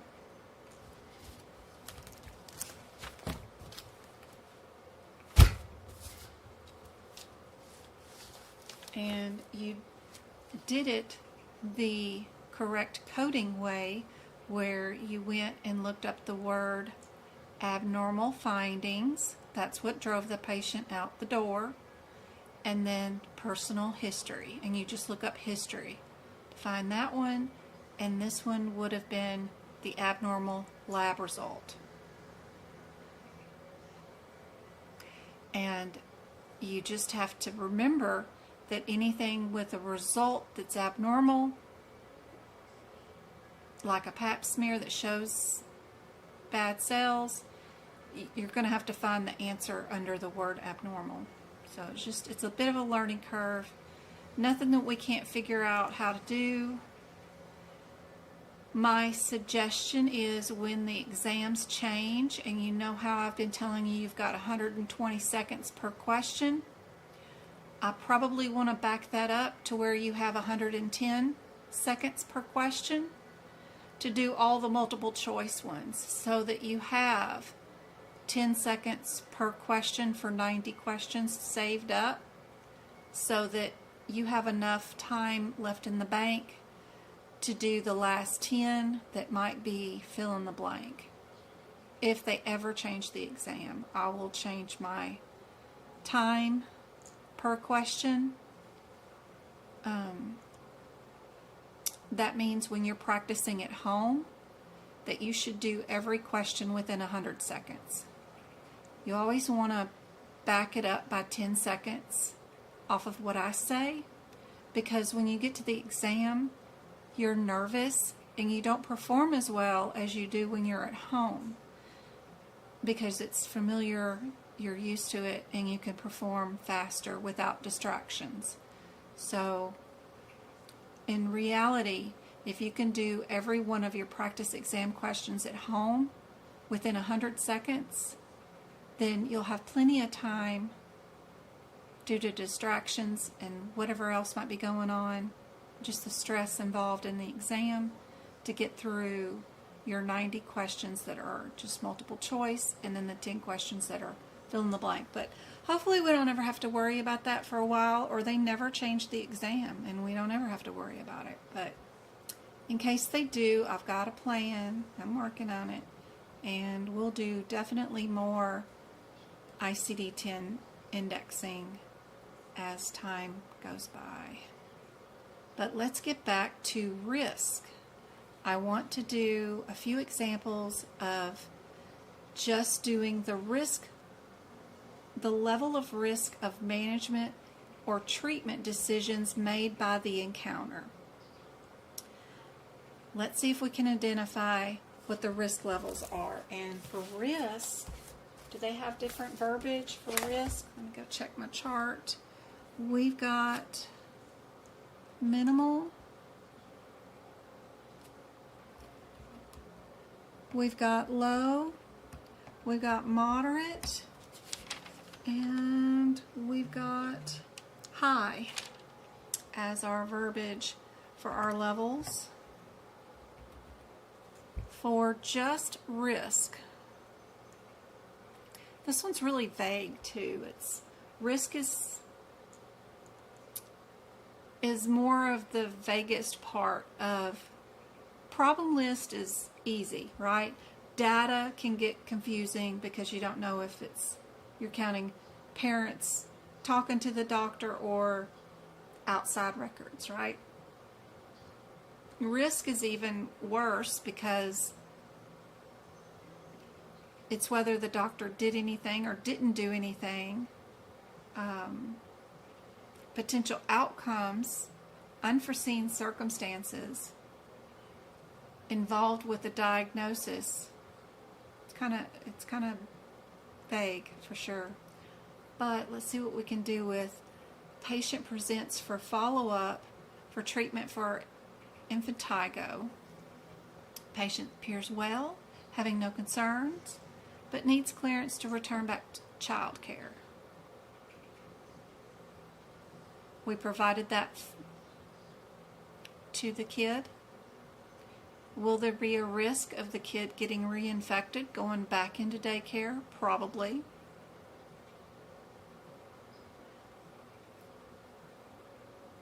And we told them to return as needed or follow up when it's time for their preventative annual maintenance visit. What do you guys think is our risk level? Minimal, low, moderate, or high?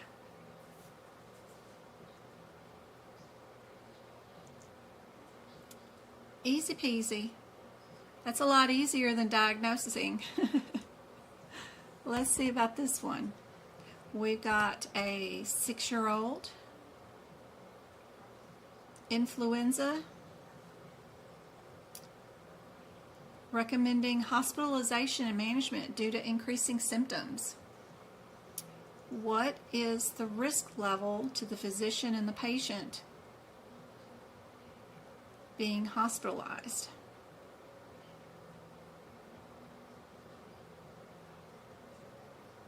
Are we minimal, low, moderate, or high?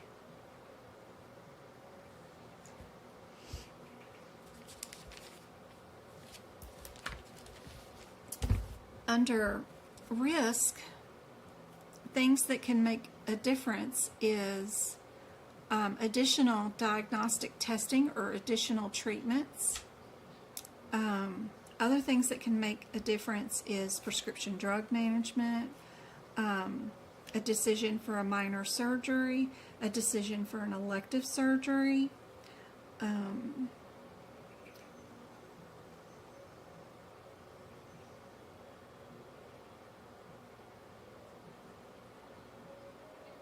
limited by social determinants of health. What does that mean? Diagnosis or treatment significantly limited by social determinants of health. That can make it a moderate situation.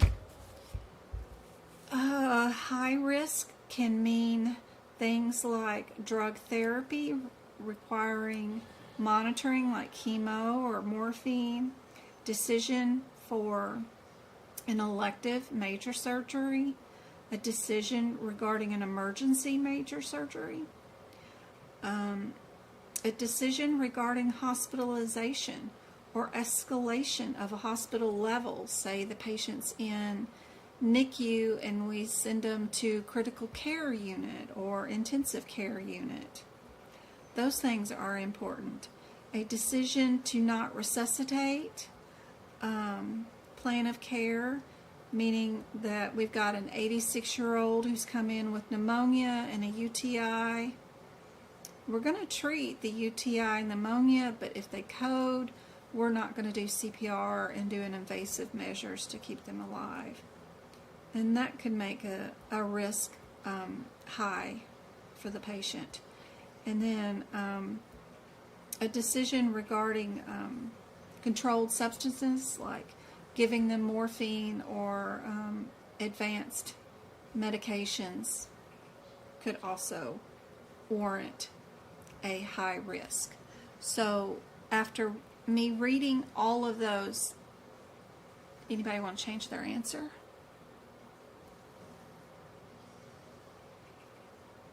Good job, Ada. If you look underneath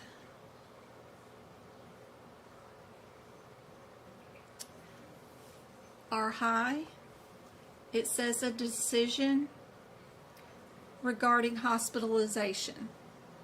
That's the only time you see it in any of these risk tables, is the decision to hospitalize the patient. So if they're circling the drain and they need to go to the hospital today, because if they don't, they're going to die. That's the only reason we hospitalize anybody, is we put you under our control in a bed with staff that can monitor your vital signs to keep you alive. So, right there. We can't let you lay at home on the couch and call us tomorrow. We're going to have to keep you confined in a bed that we can control. And it doesn't seem like it's such a high thing right here, because the kid just has the flu. He's not a newborn baby, but we are going to hospitalize the patient. So we can't let them go home, and we need to confine them to an area where we can keep them alive. It seems so. It seems so, Jessica. I would not say always. Nothing in medical coding is always and always. And especially for these exams, but it looks like it. It's the only risk. If we're only talking risk, risk is high. Now, will the data be high for this kid? Right? He didn't order any test, not even a chest x-ray. So data will be none. And then our problem list for influenza at most is low or moderate. I forget what an acute illness is with symptoms. That's moderate. So, and then our risk is high. Now, are we going to bill high off of this? When we do our admit, we're going to be doing a 992 something, but I know it won't be the high. It'll be moderate, right? Whatever the one for moderate is. Because we have to have 2 of these match overall, and we won't be billing high.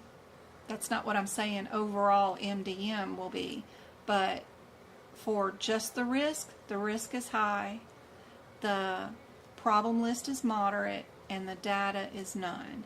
So we can throw out data, and then we're going to bill 2 of these, so we'll do moderate for whatever the hospitalization one is for that particular kid. We'll do some of those in a minute for sure.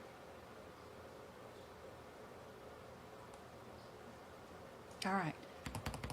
Another 6-year-old. We've got a plague going on with our 6-year-olds. We have one that has several days of increasing sneeziness, itchy eyes, and fatigue. After an exam, physician recommends daily use of non-prescription OTC allergy medicine. What is just the risk for this situation?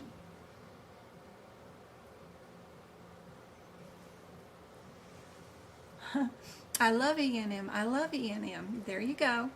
Gotta chant it. Yep, yep, yep. You gotta lie to yourself. Make it reality. It's funny.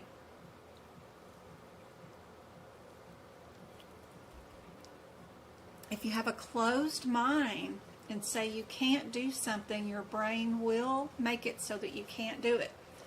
If you lie to your brain and just say, I'm getting better every day, I love this, I'm so glad I'm doing this now, it's getting better and better and I love it, your brain will accept it and think that they can do it and will eventually do it.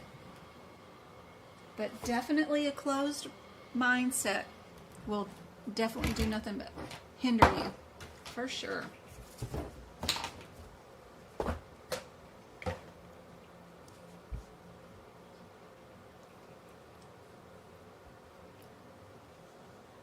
That's overall, Blondie. Overall MDM.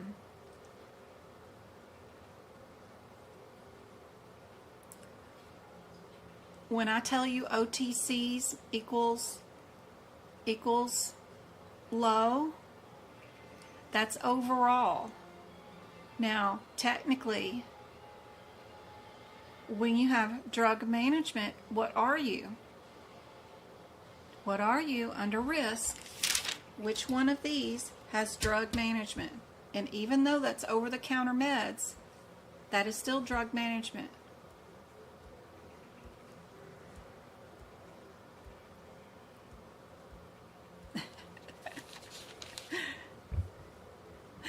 CF. I had the last 2 people that passed the exam last week, they both got 100 in lab and path. So something I'm doing, I hope, has made a big difference in those scores. Can you imagine getting 100% on the CPC exam in lab and path? Woohoo! Nicole and the other girl, I forgot her name. We're talking risk. Over-the-counter med is low. Perfect.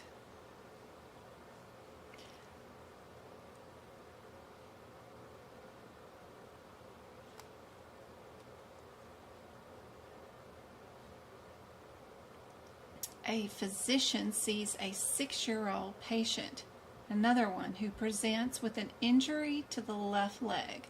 Fractures diagnosed. The repair under general anesthesia is recommended. Parents agree to the procedure. What is the risk?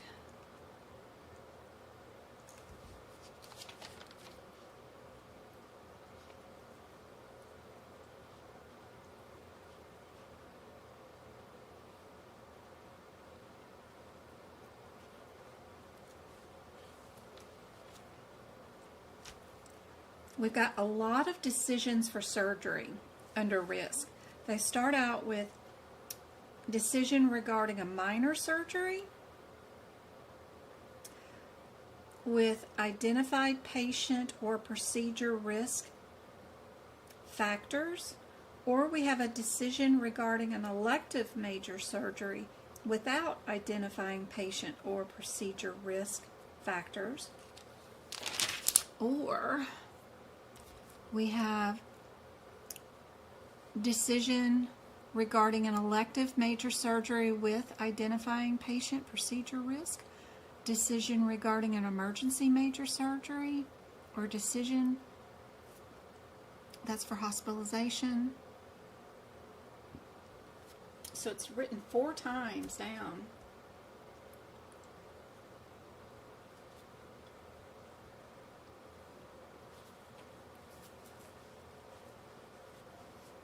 Are we considered high or moderate? Where would a fractured leg go? Minor surgery? You know, it's hard to tell, because what if he needs external fixation and he's got all these pins going through the leg, and it lasts for 6 hours because it's a compound nightmare fracture. I don't know. We really don't have a lot of info here. It would be nice to know if it's just popping it back into place, or do we have a lot of stuff going on. But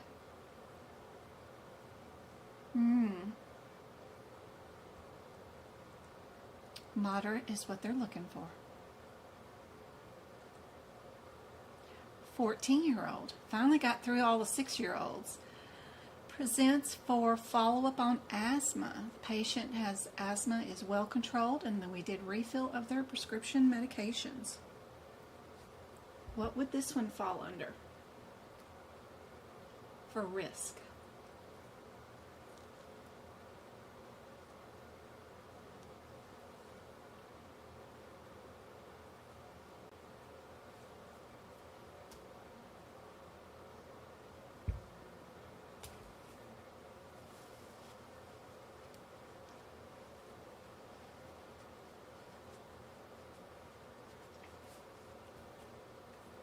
If it's a major or a minor surgery, it's determined by your MD.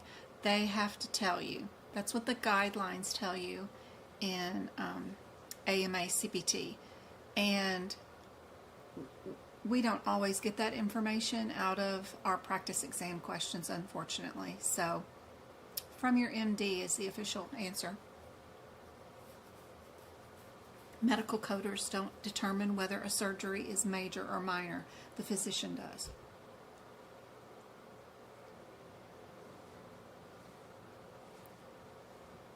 Indeed, this is moderate because it is a prescription drug. Perfect. All right, got your thinking caps on. Let's do combos. We're going to get 4 answers for each one of these. Going to tell me what the problem level is, what the data level is. Don't forget some of the names change depending on each level. The risk level, and then our overall MDM. Everybody got their Adderall taken today? Let's see. We've got a patient encounter includes instructions to keep an uninfected bug bite clean and use over-the-counter products as labeled to reduce the itching. No tests are ordered and no results are reviewed. History is obtained from the patient's mother because the patient has developmental statuses.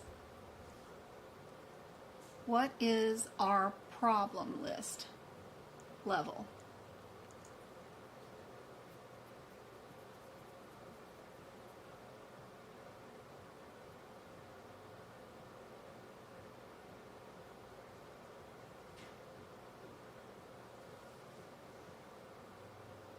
I wish you'd found me sooner too, CF. So glad you're here now, though. Low.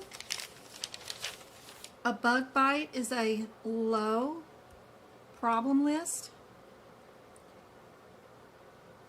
What diagnosis are y'all using? 2 or more self-limited minor problems, 1 stable chronic, 1 acute uncomplicated illness or injury, 1 stable acute illness, or 1 acute uncomplicated illness or injury requiring hospital inpatient or observation.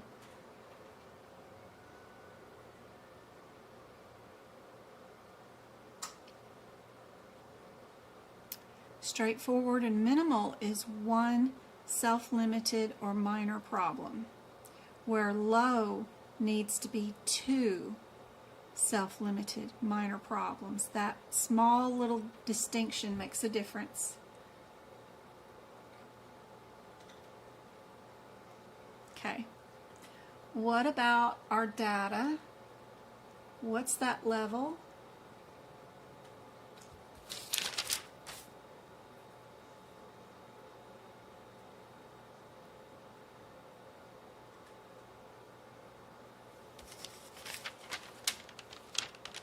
Our data can be minimal, none, limited, moderate, or extensive.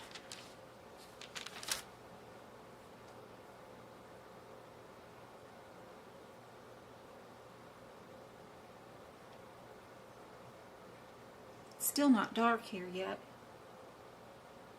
Still blue skies. It'll be getting dark pretty soon, but it's still 7:30 here.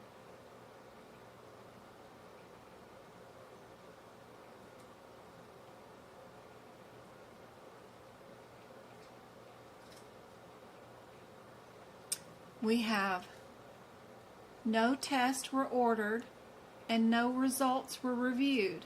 So none, right? Our risk equals what?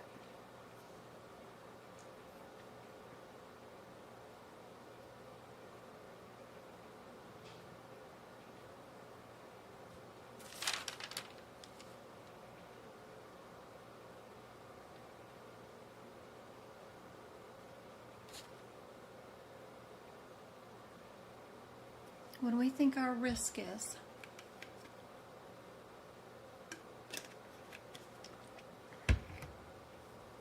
Minimal.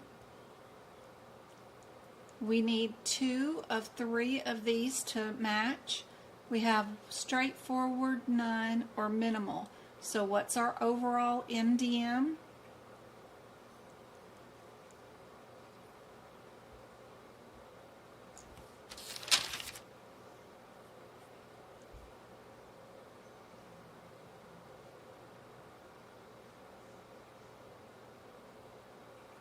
Good job, Carrie.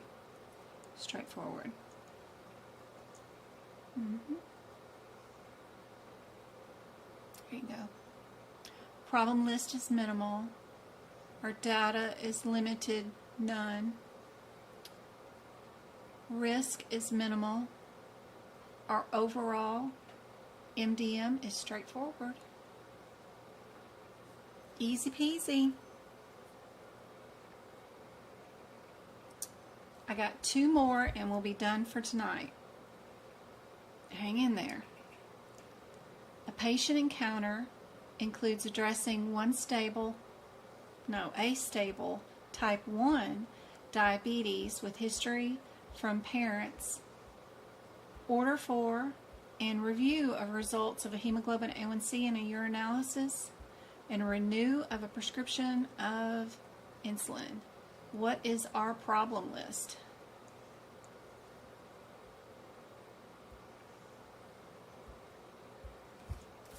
Look at your diagnoses. We know we're not straightforward or minimal because we have a chronic, right? This is something they're not going to get rid of anytime soon. So we need to find us a chronic.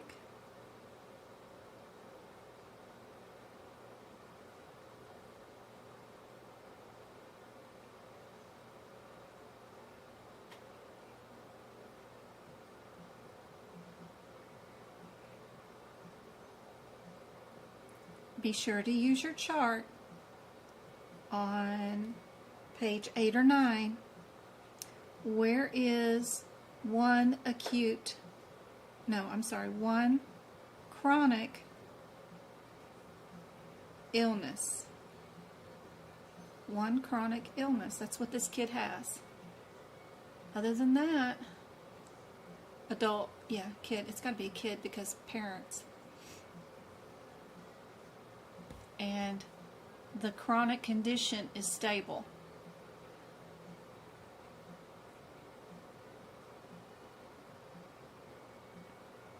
Yep. Low. What about our data? Our data is either minimal, none, limited, moderate, or extensive. We've got orders and reviews.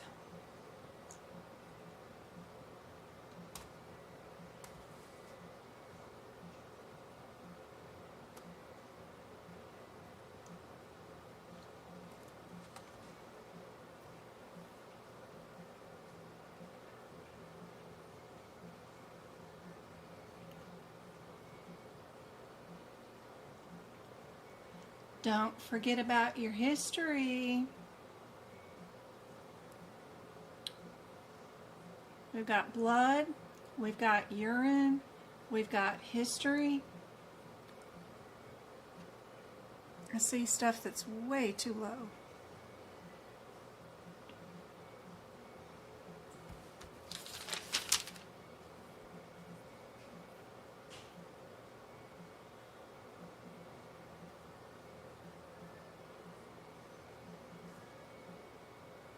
Don't forget about those parents' history. They get counted for telling the doctor all about their kid.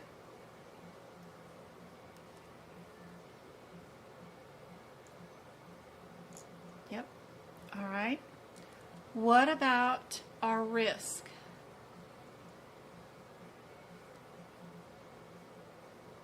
Wrote them a prescription for insulin. I hope they told the patient to follow up.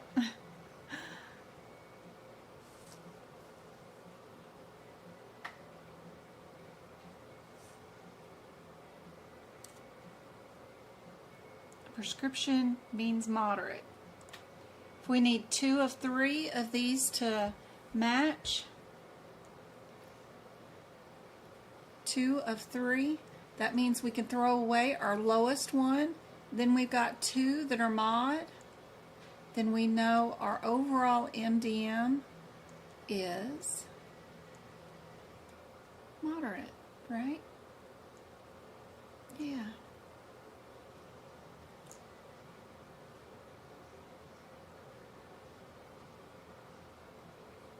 Easy peasy, right?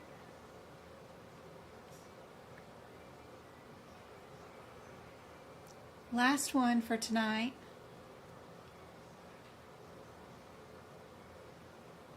Another bronchitis and dehydration, reeval, hypoxic, and consult, and transfer.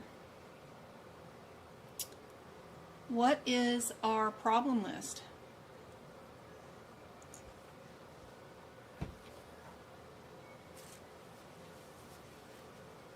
We've got an acute illness that has got those symptom thingies, right? An acute illness with systematic symptoms, or would we put this as exasperated? What would we do? That's a chronic that can be. There's an acute illness that poses a threat of life and body function. That's under high.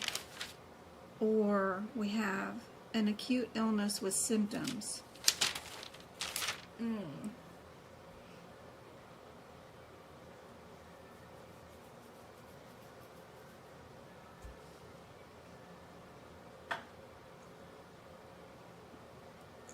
So we got an acute illness. A little bit more than just symptom related. It's getting worse, right? That could be life-threatening, right? That's bad. So I guess I would consider that to be high too, right? That'd worry me, but I'm not sure what they want. Let's see about our data. What did they order? Do we have any history? We don't have any history. We do have speaking to another doctor. That checks off one category. One category.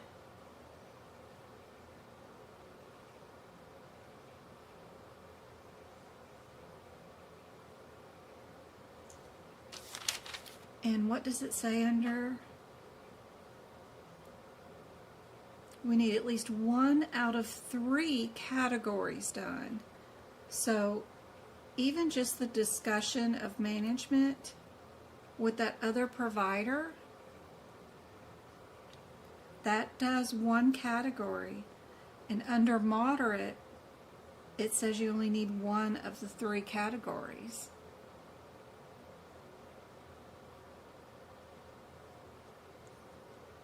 What do you guys think?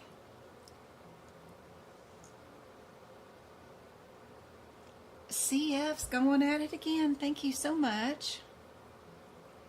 Yay. That's awesome. Let's give away another YouTube membership because CF just paid for one with the taxes included. So this comes from Warrior86 donated $5 through Super Chat. Kim. You just got a subscription to my YouTube channel from CF, by the way. Awesome. Thank you so much for contributing to the live. That's awesome. Thank you, thank you, thank you. All right. What do you guys think that the data is?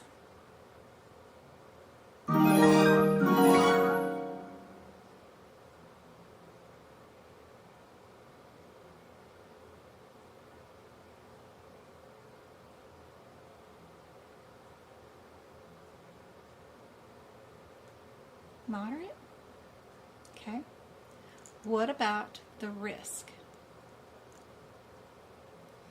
We're booting you. No, we're not booting you. We're transferring you to inpatient status. They were probably observation, and then we move them to inpatient status.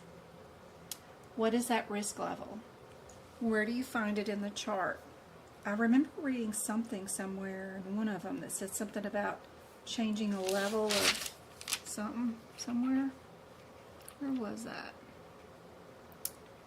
Decision regarding, no, not that one. Decision not to resuscitate, nope, it's not that one. Decision escalating hospitalization, that one right there. Decision regarding hospitalization or escalation of hospital level. That's under high. Do they have one of those underneath moderate?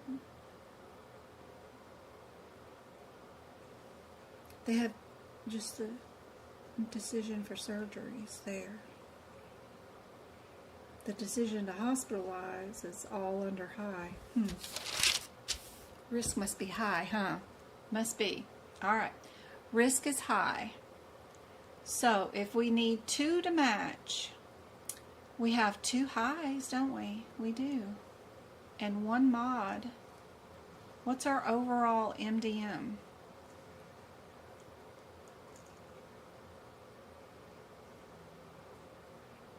What's our overall MDM for this one? Still think it's still high? Yep, yep, yep. Yep. I think so too. Yep. That's it. Y'all got good at this at the end. Yep, yep, yep. Very good. I think that's it. That's all I had prepared today. What is this? What is this? What is this? What is this question? Oh yeah, this is, I do have 2 more questions. I forgot.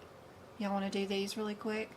Which of the following codes categories is not selected on the basis of whether the MDM or total time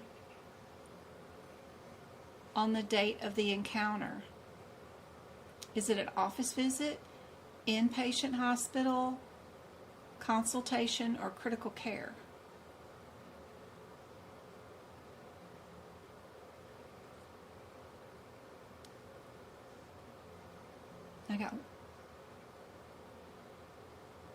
I might have done 3 questions. Not sure.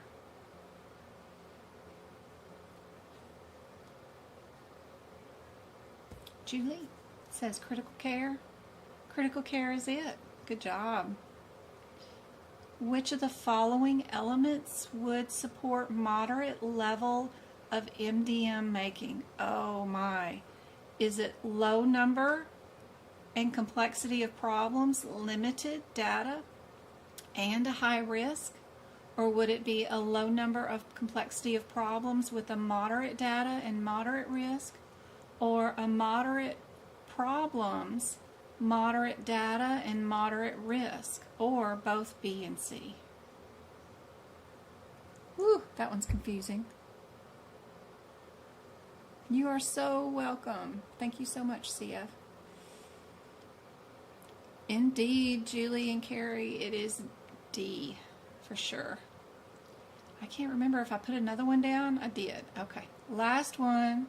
Which of the following times is not included in a physician's total time on the date of the encounter? Ooh. Face-to-face time? Obtaining the history? Is it time spent communicating with other healthcare professionals regarding the patient's care? Time spent documenting an evaluation and management service provided? Or time of clinical staff who obtained the history and the vital signs?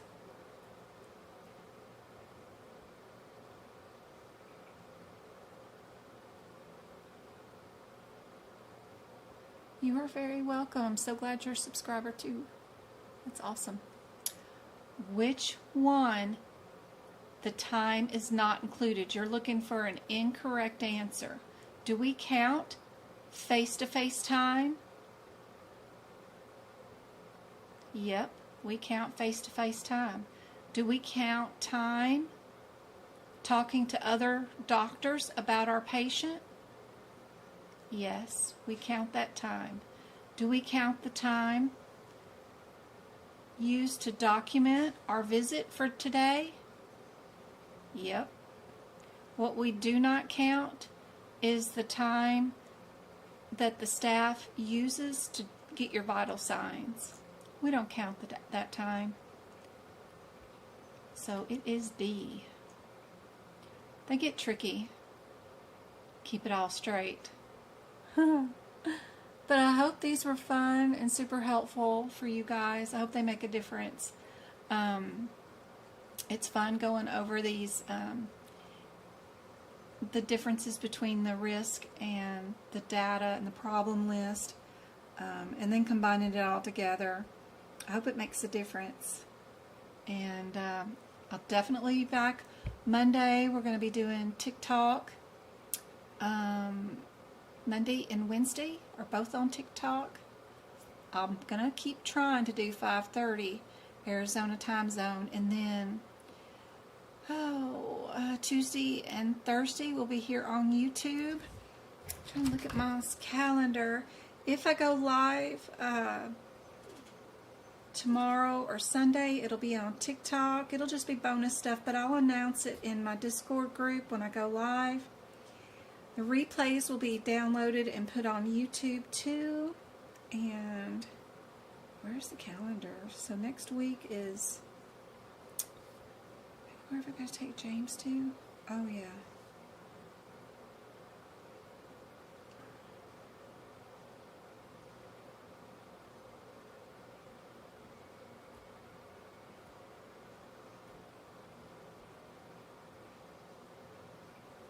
Travis has stock camp to go to tomorrow at noon, and then a swim party to go to at 6:30 with his cheer camp. It's a bonding thing, some sort.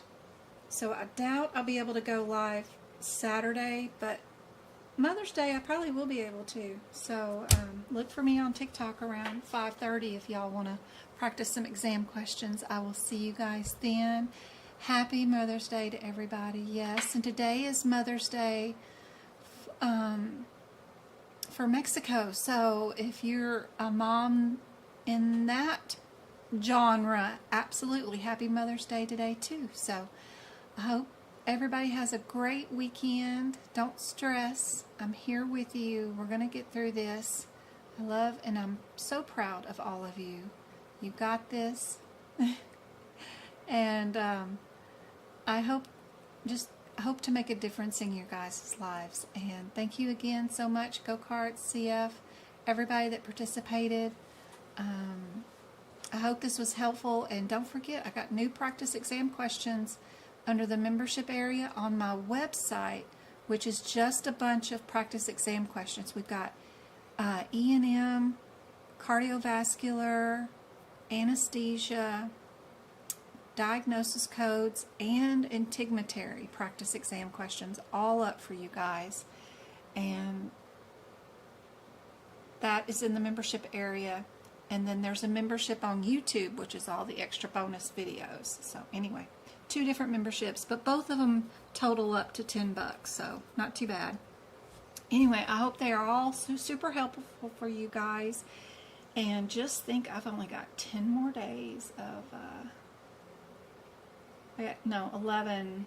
I got 1, 2, 3, 4, 5, 6, 7, 8, 9, 10, 11, 12 more days in my regular office to work a full-time job, and then I will be retired. So scary. I got 12 more days of paid employment, and then I am retired. That will be my 30th year in the medical field completed, and I am going to try to stay home and hang out with you guys. If I can keep all of our health insurance paid up, we're going to be okay. So we'll see. That is crazy to think about. Anyway, I am going to get off here before I talk for another 30 minutes. I love you guys. I will see you guys probably Sunday. Happy Mother's Day. Thanks. Yeah, stay home with you guys all the time. Isn't that crazy? 3 more weeks, 4 days each of those weeks, and that's it. Thanks, TT. I see you guys later. Thank you, CF.